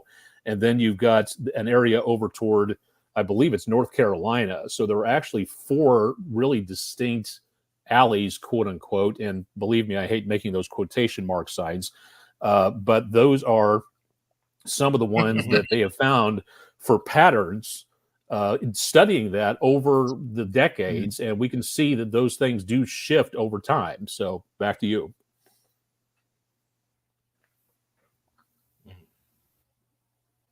All right, and in the comments, let's see. He said Austin with the old back to you weatherman habits. LOL. Definitely, man. But so Bob, I'm gonna let Bob go before I ask my question. My question is gonna be totally away from this, out of left field. So, but go ahead, Bob. Austin, I have a question. Listen, I am concerned, and a lot of people are concerned about lightning. Okay, and people, when we talk about lightning, you see lightning strikes, what we call lightning bolts, that come straight out of the clouds. Then you have so you have lightning flashing. Then you have the lightning bolts. What's the difference between the two, or is there a difference? And what makes one respond or in one way, and then the lightning flash? Why? What's the difference there? Well, the lightning, as it comes from the storm, from way up into the thunderstorm itself, the difference as the air rises, you've got friction taking place, and you've got static electricity gathering inside the storm to the tune of millions of volts of electricity.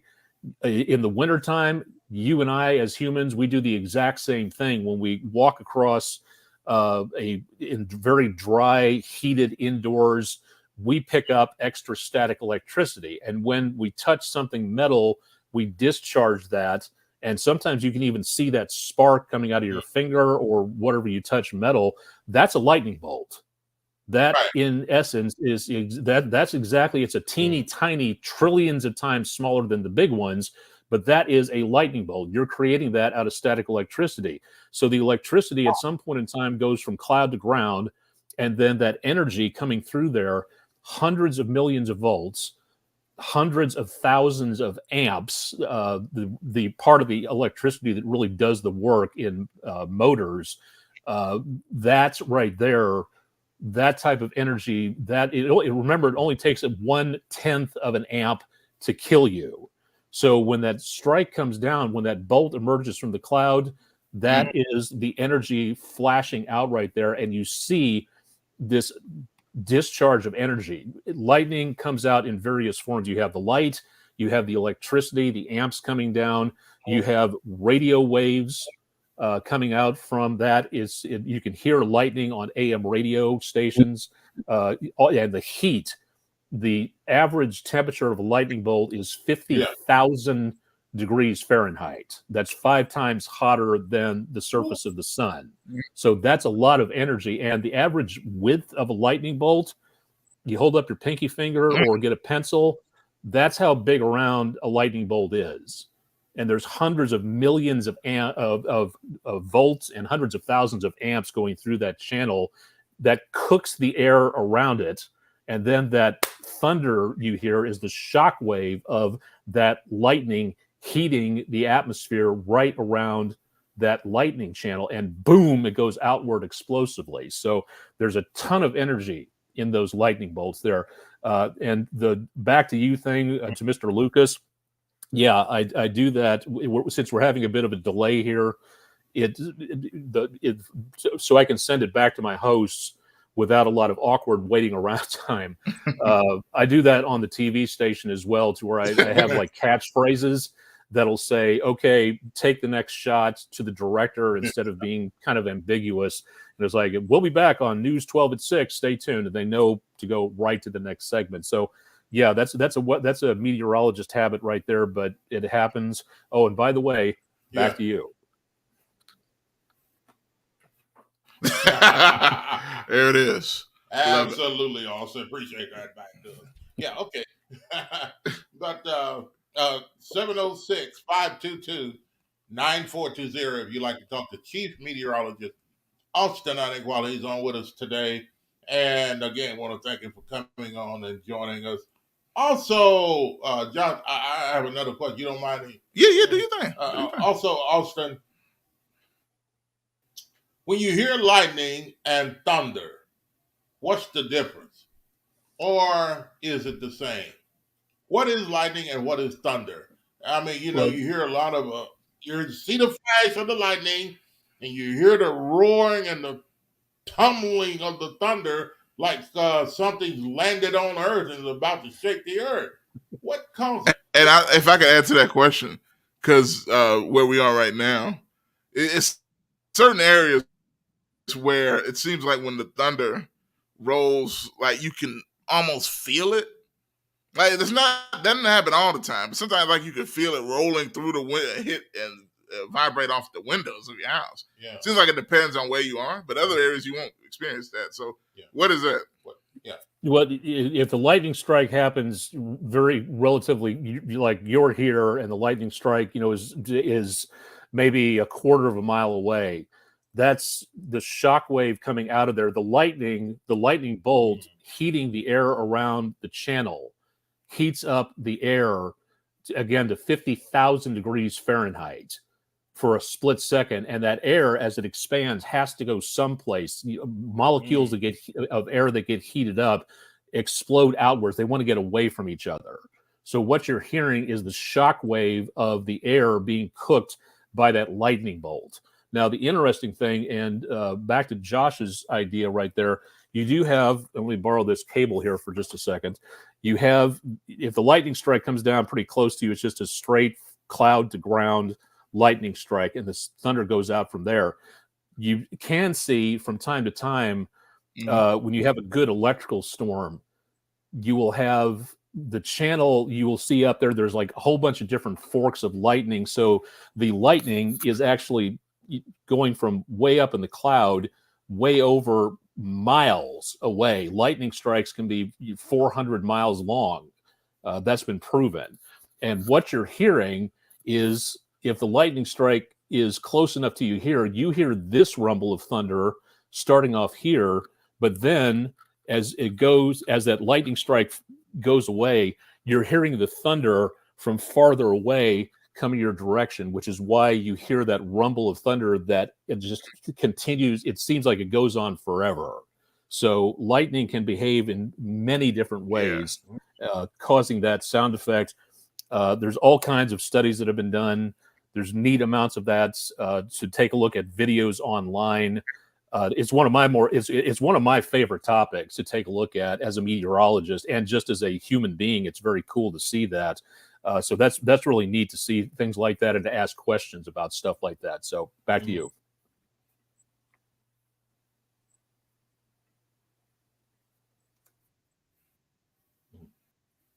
Okay. It is. Okay. All right. 706-522-9420. If you'd like to ask Chief Meteorologist Austin a question concerning the thunderstorm, the lightning, or weather, rain, whatever the case may be. Josh, you had a question. Yeah, fun of our question. That's why you're UGKP. I ain't gonna. Yeah, but he doesn't have a question. He ain't got no questions. You making fun of our question. Ask a question so we can make fun of your question. Exactly. I mean, come on. GKP in the building. But look, got the haters on here, man. But look, all right. So I'm nothing I'm not used to. Because, believe me on that.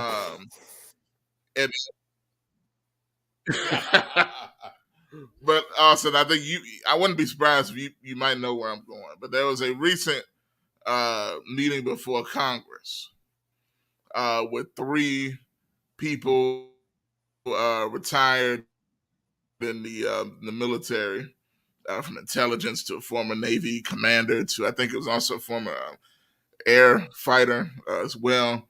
And they were talking about their encounters with unidentified flying objects, with the one man in the intelligence saying the United States is keeping information from the public about what they have, what it sounds like technology of not unhuman origin that the United States has possession of. And this was a 2.5-hour hearing with a lot of interesting information being brought up by not just crazy conspiracy theorists, but people actually with access to this information and personal encounters with said things. So, what's your mind, Austin, when we talk about the alien UFO deal? Because I know we've brought this up in the past, but now with this coming out, how do you feel, and what's your mind on? Carl Sagan, who was an astronomer, a cosmologist, he had the series Cosmos, wrote some amazing books. He said back in Cosmos that he would be the happiest person alive if we discovered that extraterrestrials were visiting the White House every other Tuesday. And I would be happy about that as well, to determine that we were not alone in the cosmos. It would answer quite a few questions. The late author Arthur C. Clarke said that we are either alone in the universe or we are not.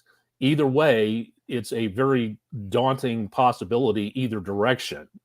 When it comes to the actual hearings, I have heard and have seen a lot of stuff over the years from a lot of people that said, well, aliens landed here, or this happened, or Bigfoot was sighted here, or an extra-dimensional portal is in this dairy farmer's tractor shed in New Hampshire. Great. Okay, wonderful. I can flap my arms and fly to the moon in 10 seconds. Where's the proof? And another one from Carl Sagan, extraordinary claims require extraordinary proof. And the hearings were great. And let's just say it for right now. Yes, the U.S. government might be keeping proof of extraterrestrial intelligence coming to Earth. It may be possible. Where's the proof? Where's the physical proof that scientists can take a look at and say, this did not happen on Earth? Where is the hearings were great. I get that. And for science to advance, we have to ask the questions. We have to be able to say, how does this happen? Why does the sun come up in the east and go down to the west every single day? Long time ago, we didn't know that. I saw a meme the other day that said, for thousands of years, people had no idea that, cicadas in the trees were doing the singing they do in summertime. It's like thousands of years ago, our ancestors would have said, oh, yeah, it's summertime. The trees are screaming. They do that. That's the explanation. But nowadays, we are able to look and see and ask more questions about that. And what we saw in the hearings, it was anecdotal. It was just people saying, I know someone who said this. I heard someone who said that. In a real court hearing, that would have been ruled as hearsay.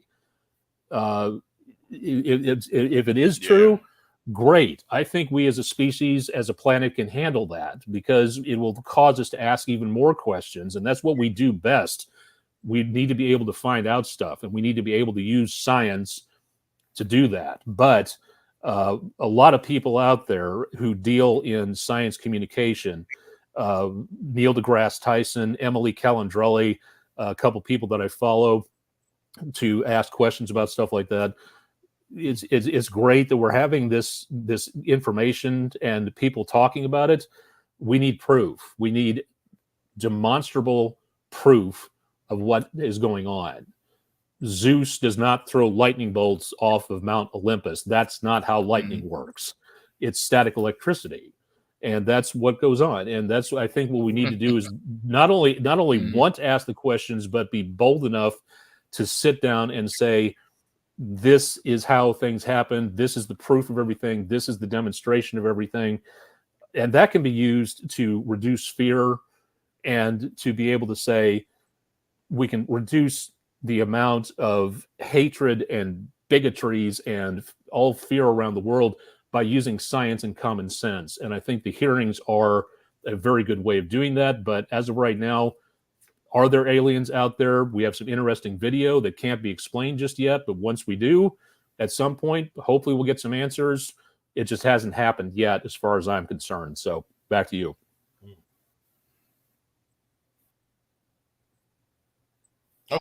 Okay, I tell you what, let's take a quick break here, Austin. And Austin, if you would just call us by landline, and then we'll be able to hear you a lot quicker, because there's a lot of things that's being cut out here that I'm not hearing.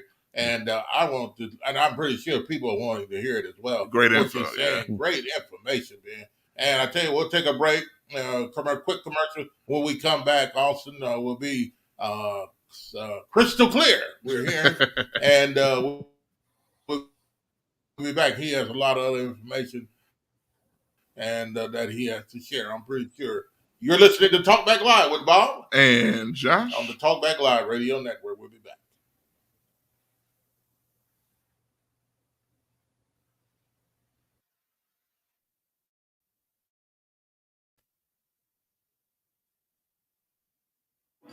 It's just a few cocktails at happy hour. It was just a few cocktails at happy hour.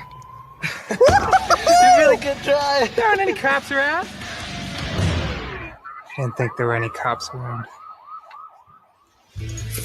I drink and drive all the time. Sir, you've been in a serious crash. I need you to hang on, okay?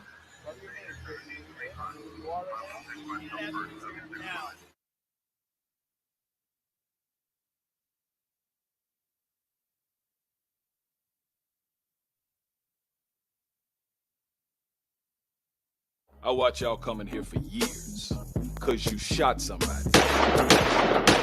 Now your life is shot. You gonna pick that phone up one day, and that girl gonna be done dumped you and raise your child with another man.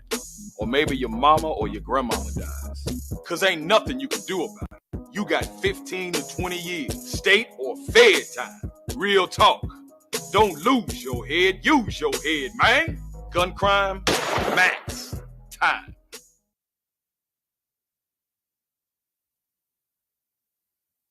It's not about challenging times or new normals.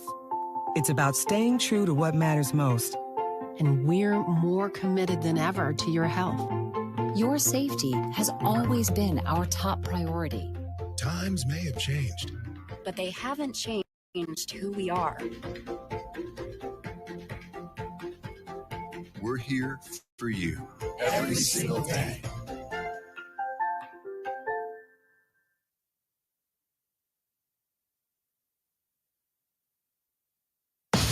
This is Sergeant Chris Richardson with the Tennessee Highway Patrol, here to explain the Tennessee Hands-Free Law, which is a new state law effective July 1st 2019. In Public Chapter 412, it makes it illegal for a driver to hold a cell phone or a mobile device with any part of their body, to write, send, or read any text-based communication, to reach for a cell phone or mobile device in a manner that requires the driver to no longer be in a seated driving position or properly restrained by a seatbelt, to watch a video or a movie on a cell phone or a mobile device, and to record or broadcast video on a cell phone or mobile device. So, can I still talk on my cell phone while driving? Yes. A driver is permitted to use an earpiece, headphone device, or a device worn on a wrist to conduct a voice-based communication. The driver may use one button on a cell phone or mobile device to initiate or terminate voice communication, and voice-based communication may also be used to send a text message. Learn more at handsfreetn.com.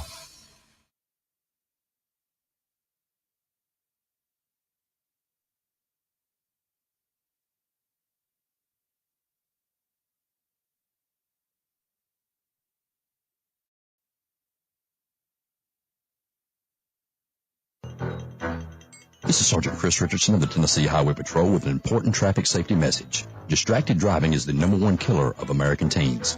All distractions, texting, eating, or adjusting the radio, places the driver and others at serious risk of injury or death. Distracted driving crashes are preventable. Please help us spread the word. Don't drive distracted. This message brought to you by the Tennessee Highway Patrol.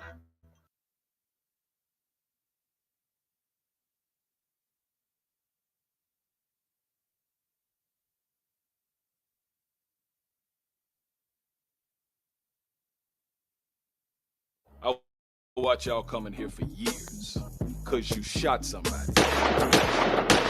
Now your life is shot.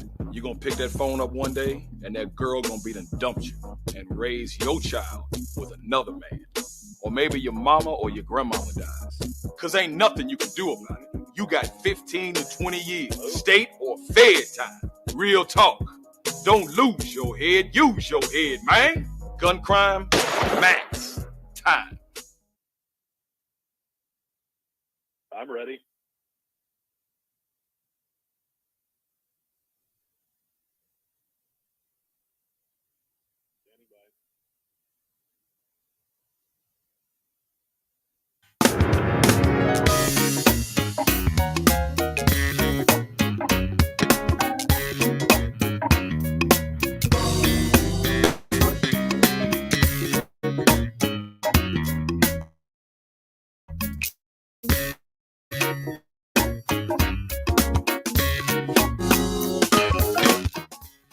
And welcome back to the show, Talk Back Live with Bob and Josh on the Talk Back Live Radio Network. And on our show today, our special guest, Chief Meteorologist Austin Unick with TV 12 out of Chattanooga, Tennessee. And Austin, welcome back to the show. Thank you very much. Am I coming in loud and clear, I hope? Oh, man, that's just like a cold ice water.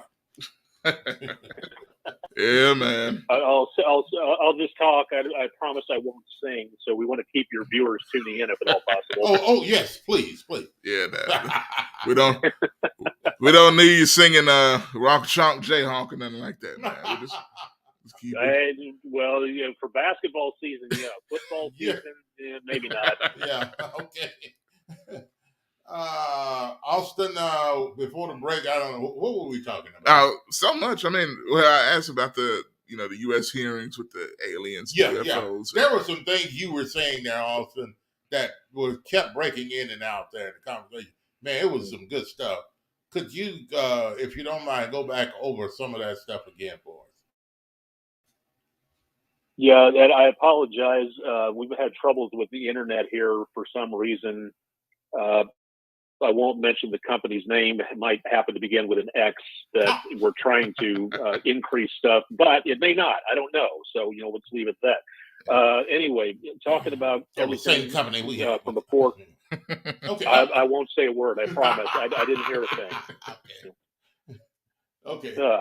Business, internet business. Tell me about it. Anyway, in regards to the congressional hearings, I think it's great that we're talking about it. In short, I think that we may have been visited by aliens. It's possible. But again, if we don't have proof, physical proof of this, very difficult say what the hearings were, but they were, people have said this.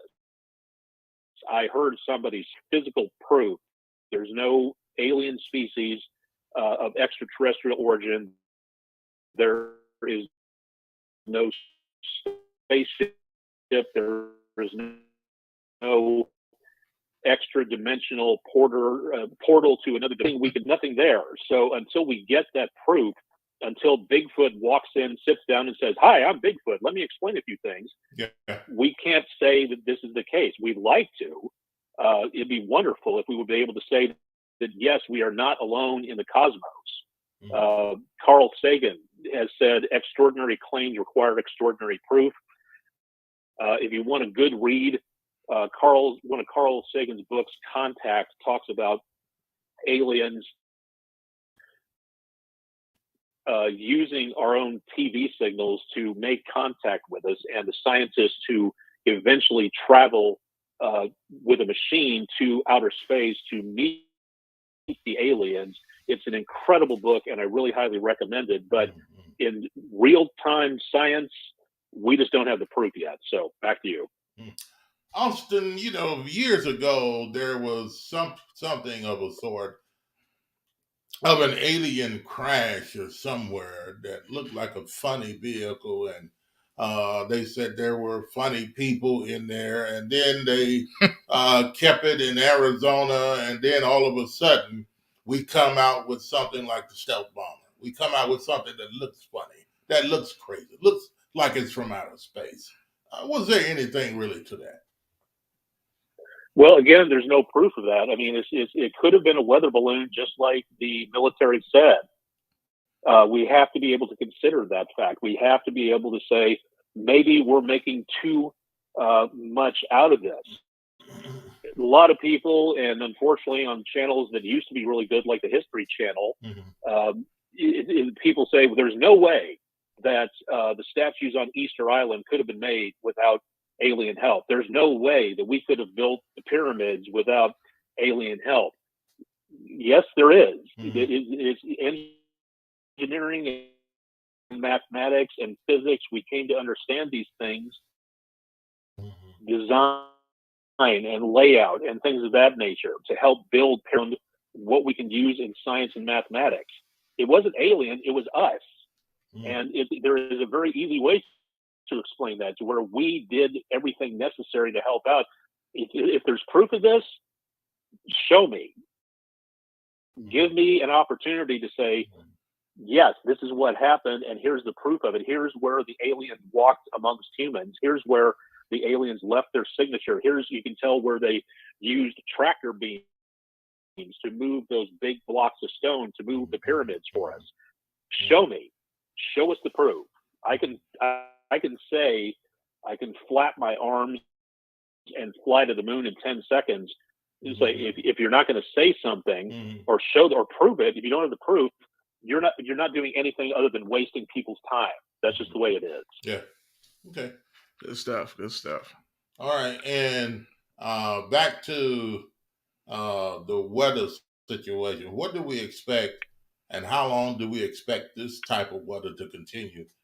Next few months, or when will this type of stormy, rainy season end?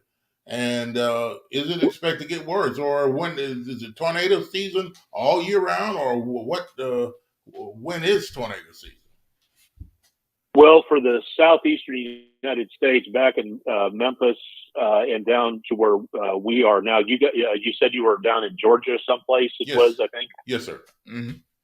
Yeah. Okay. So it comes and it goes to where we can have, depending on hurricane season, we can have a lot more rainfall. Again, depending on the patterns of the atmosphere, we can get a ton of rain. We can get a lot less. We can be perfectly normal. According to the Climate Prediction Center, which is under the guise of the National Weather Service, they are responsible for looking at medium and long-term patterns in the atmosphere when it comes to temperatures and precipitation. It's a great place to go to get guidance on what may happen, and it's constantly changing. That's the nature of science. So we see for right now, for the 1 month temperature outlook for this area of the country, we're seeing above normal temperatures through August. We're also seeing for Memphis and down into this part of the country, Chattanooga, Georgia, where you guys are, an above average precipitation outlook. So it's expected to be much warmer and much wetter as we get into the next month or so. Yeah, I've been hearing people in this area talking about, man, this is more rain than we've ever been getting here in this area. It's normally dry. They've been crying for rain, and it's been raining and storming, and storms just develop out of nowhere every single day. Yeah, literally out of nowhere. I don't know, is this the area that people, they're not used to what you guys normally would say afternoon and evening thunderstorms would pop up out of nowhere, those popcorn storms, or just pop up like that. Seems like the people in this area weren't used to what they're getting now. I don't know. Well, there will be patterns that change over time to where you can have climate change. If you remember, a few years ago, we were talking about California and the West Coast becoming, a tinderbox and fire season going a long time. But then over the last year or so, we had those atmospheric rivers drop all that rain and snow. So now we have full reservoirs. We have tons of snowpack that'll lead to snow melt, which will keep the rivers higher. But everybody's like, oh, well, in that case, everything's fine. We have nothing else to worry about. Well, yes, we do. In the next 5 years, that might be it for rainfall. And we're back to that mega drought situation. Again, patterns shift. They change. They don't stay the same all the time. So we could see a lot more. And with climate change, we will see more unpredictable patterns that will cause what was a stable, dry winter, wet summer to maybe oscillate a little bit. And we can see major changes with stuff like that. That's part of the archaeological record in some areas. So it is possible we could see a lot of change. And some areas that do get rainfall a lot may not get anything whatsoever for a long period of time, or we may wind up with 500-year floods like we saw in eastern Kentucky several months ago.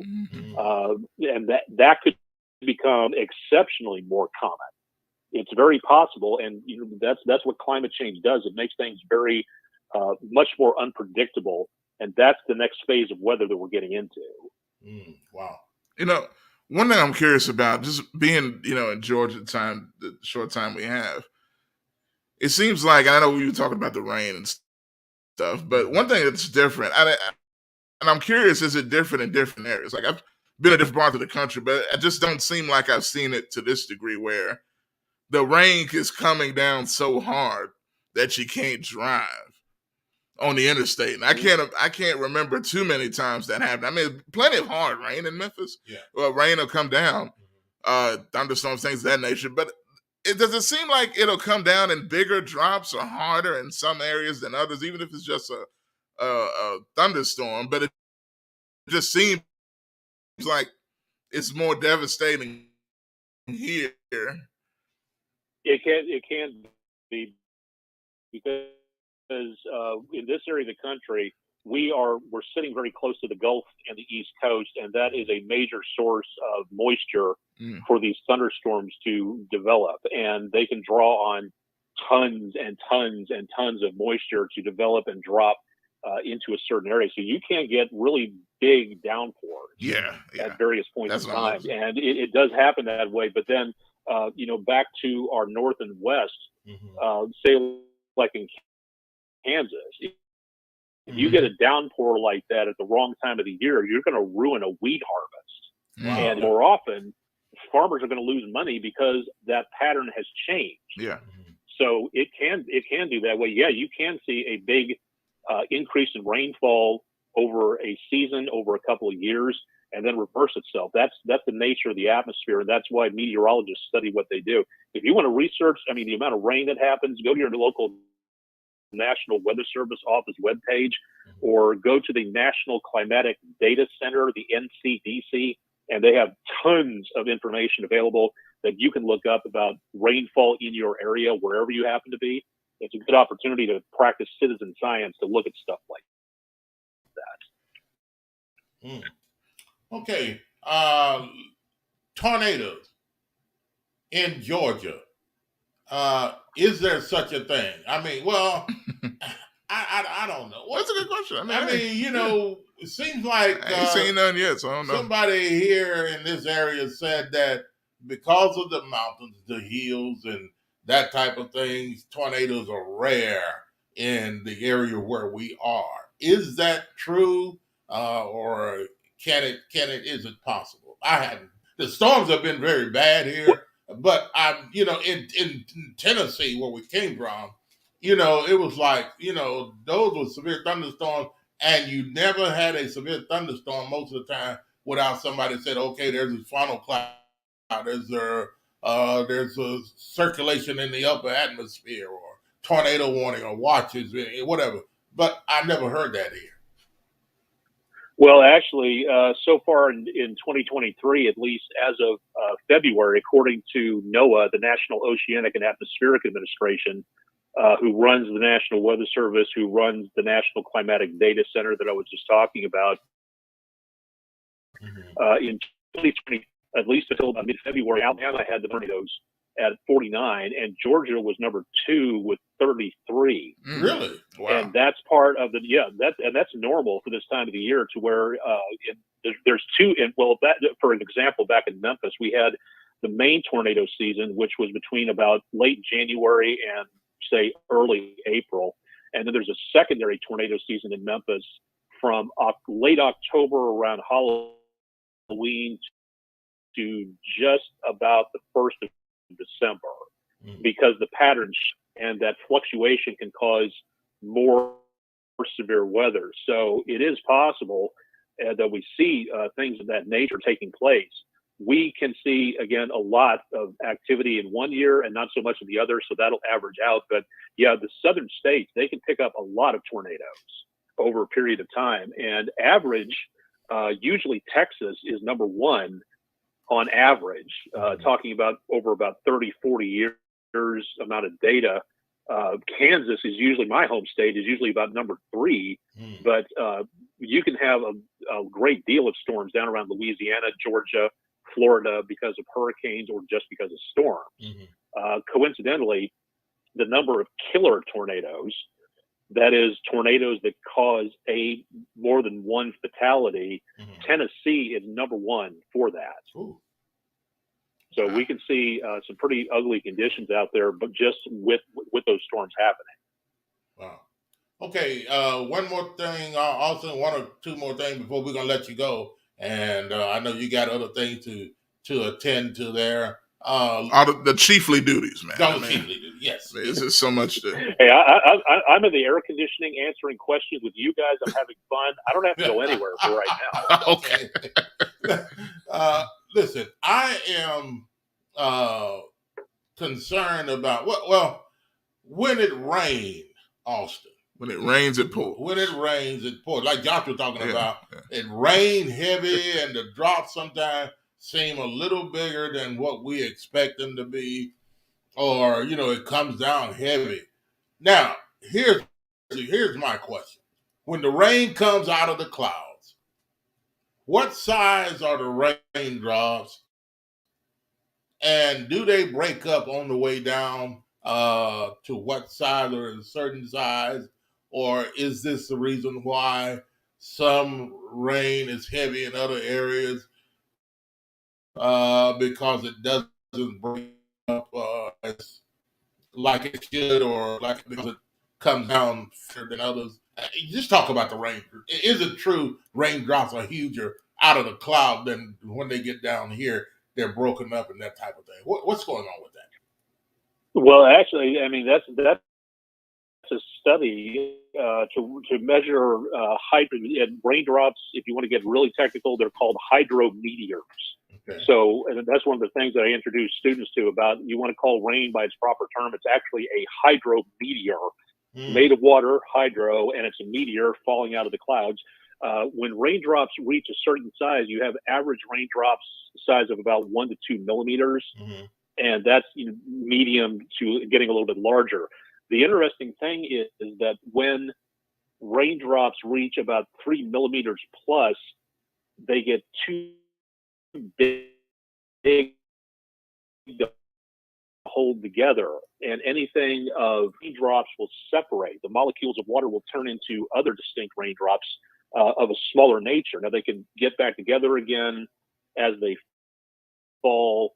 They can, as they fall into drier air, they can be ripped apart by dry air, which happens. But actually, when they reach a certain size, just based on the laws of physics in the atmosphere, they basically separate into smaller drops. But you can have very big drops coming down. My wife and her mom like to gauge the size of the rain. It's like, how heavy is it raining out there? Oh, they're big drops, but they're spread very far apart. And that is one type of rainfall. And they're from Knoxville, so that's something that they were used to describing. It's like, well, that's not as bad as heavy rainfall, tiny drops close together. I'm like, where are you getting this? I mean, this was not in the meteorology textbook before.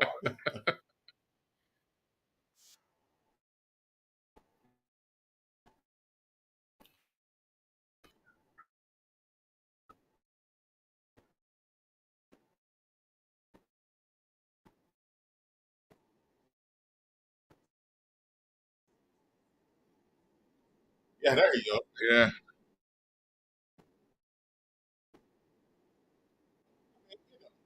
We can't help but raindrops falling on my head, I can get. No, that's right. I am with you right there, man. I'm telling you, sometimes it seems like it may be raining too much here, but my goodness, when that sun is just out and there's no rain, man, I'm looking I'm looking for the clouds quickly. Yes. Oh yeah. Josh, anything else for Austin before we let it go? Austin, anything you'd like to share with us before you leave? It's been great. I've gotten a lot of comments from a lot of people back in Memphis. They're saying, we miss you. Why didn't you stick around? I'd love to thank everybody for the love and support that I've gotten over the last year or so since coming here, and it's been wonderful to know that people have been thinking about me. I'm just a guy trying to do his job. I love weather. I love talking about science. It's what I do, and I'm glad that people enjoyed that. I'm sorry that I wasn't able to stick around in Memphis.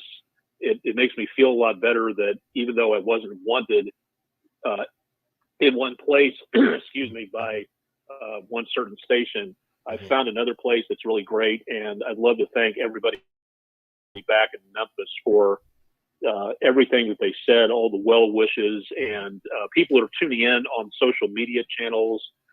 And they're saying, I want to stick with you. I want to watch what you're saying because of a reason. And very humbling people are wanting to stick around and listen to what you have to say. A lot of other people out there who, bit of being stuck up sticky beaks, they want to tell me that I stink and I should get off the air and various other things.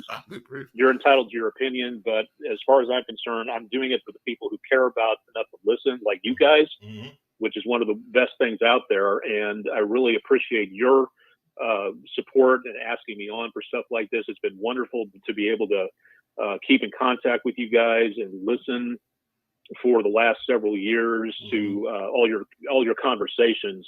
So just thank you to you guys especially, and everybody else back in Memphis, and my new Chattanooga and wherever else I happen to be. Yeah. It's really an amazing thing. It really warms your heart a little bit. There's so much negativity out there, so many people just being completely and totally ugly to each other. It's very nice to hear some positive stuff and to encourage talking about stuff. And that's why I like you guys doing what you do. That is it's very heartening to know that you guys care about what's going on enough to raise those questions. And it's an honor and a privilege to be able to come on your show and talk about things. So thank you guys. And thanks to everybody in Memphis and everywhere else for your love and support. And much appreciated, man. We appreciate that as well. And we had missed you so much. See, come No, on, I'm man. sorry. Don't do that now. I didn't mean that. Just it naturally happened. I'm sorry. I didn't. It's getting dusty in here. I can't find a handkerchief. Give me a moment. Hey, quick question, because I just thought about this. Yeah. So now back as far as back at in Memphis. Now I saw and if you have a comment on that, it don't matter. Just something I thought about. Tim Simpson is retiring. I think, when did he say that? Last week? Yeah, he is. Matter of fact, I think this was his last day. Well, yeah, it's a few weeks ago, maybe. Yeah, or something this is his last day today. Yeah. Today, really? Yeah. Oh, I didn't know. He's going to South Carolina. Okay. Well, so he moving? Like yes. Okay. Yes. I thought he was just retiring. Okay, so he's completely moving. Surprising to you, or he's trying to find Austin? No, I'm just kidding. Anyway. I had only heard about it the other day or so, but to be completely and totally honest, I have been so busy taking care of things here in my new position that I really haven't had a chance to keep up to date with everything that has been happening back in Memphis. So I wish him well, but other than that, I really don't know too much about it. Okay. And also, you got a lot of people, man, still back in Memphis. A lot of people now where we are, because people are like, who is this guy they're talking about? But anyway, tell the people, can they go on the internet and they listen to your television station? Can they see you, or what is it? What is the website they can pull you up and listen to your news? And what is the news station, TV station there that you own, all that? And tell them about your social media too. Yeah, social media stuff and all that. Yeah, we are WDEF.com. It's WDEF.com/weather. And we're a smaller station. It's a smaller market than Memphis. Memphis market has been shrinking for the last few years, and Chattanooga's on the way upwards with that many people moving here. But we're WDEF.com/weather. It's social media channels. We will be here all day long if I list everything that I'm on. I'm on Facebook. I'm on Instagram. I'm on YouTube, Counter Social, Mastodon.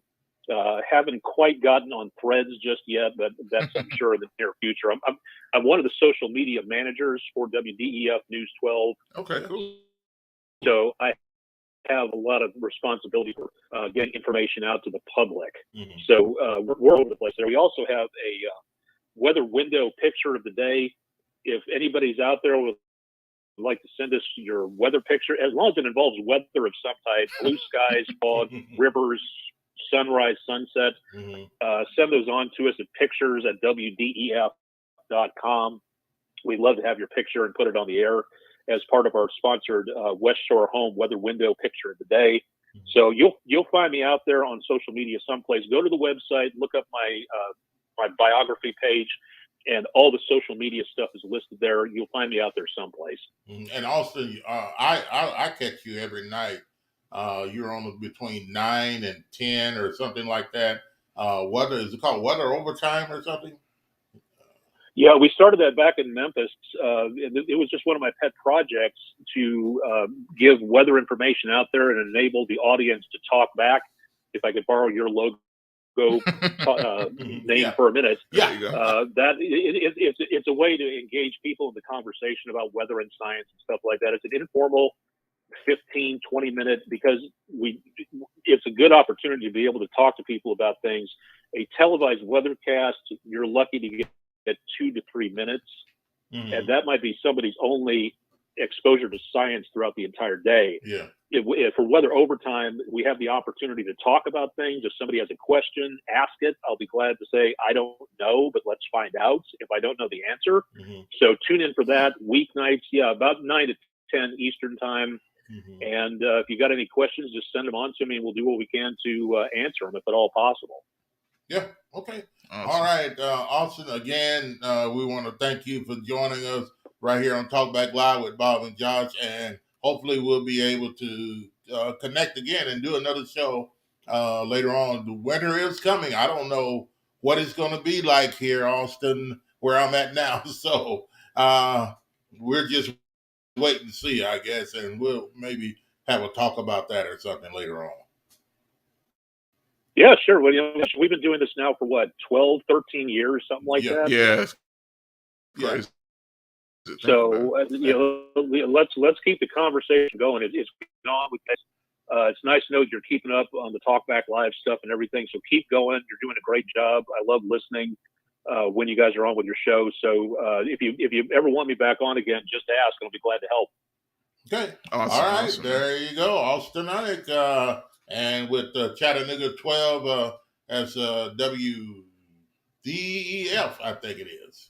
Out of That's it. That's the one. There you go. Got it right. Out of Chattanooga, Tennessee. You can catch him everywhere, folks.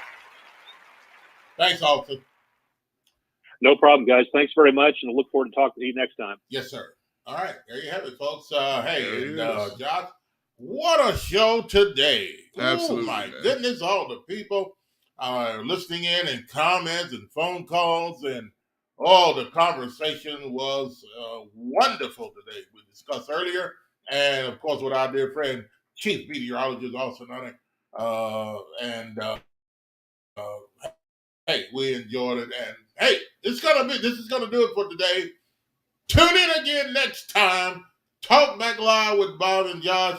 Also on the Talk Back Live radio network, I have a show. Let's talk about it. Let's talk about it. I'm forgetting the name of the show. Let's talk about it. I have a special guest on that show as well. Also, Talk Back Sports. Josh will be on and talking sports again. And that is coming up soon. We'll start out for that. Yeah, that maybe tonight. It's only going on. Especially as it pertains to the Memphis Tigers. There's a lot happening when it comes to the basketball team. That's news is breaking. Definitely got to get some thoughts on that.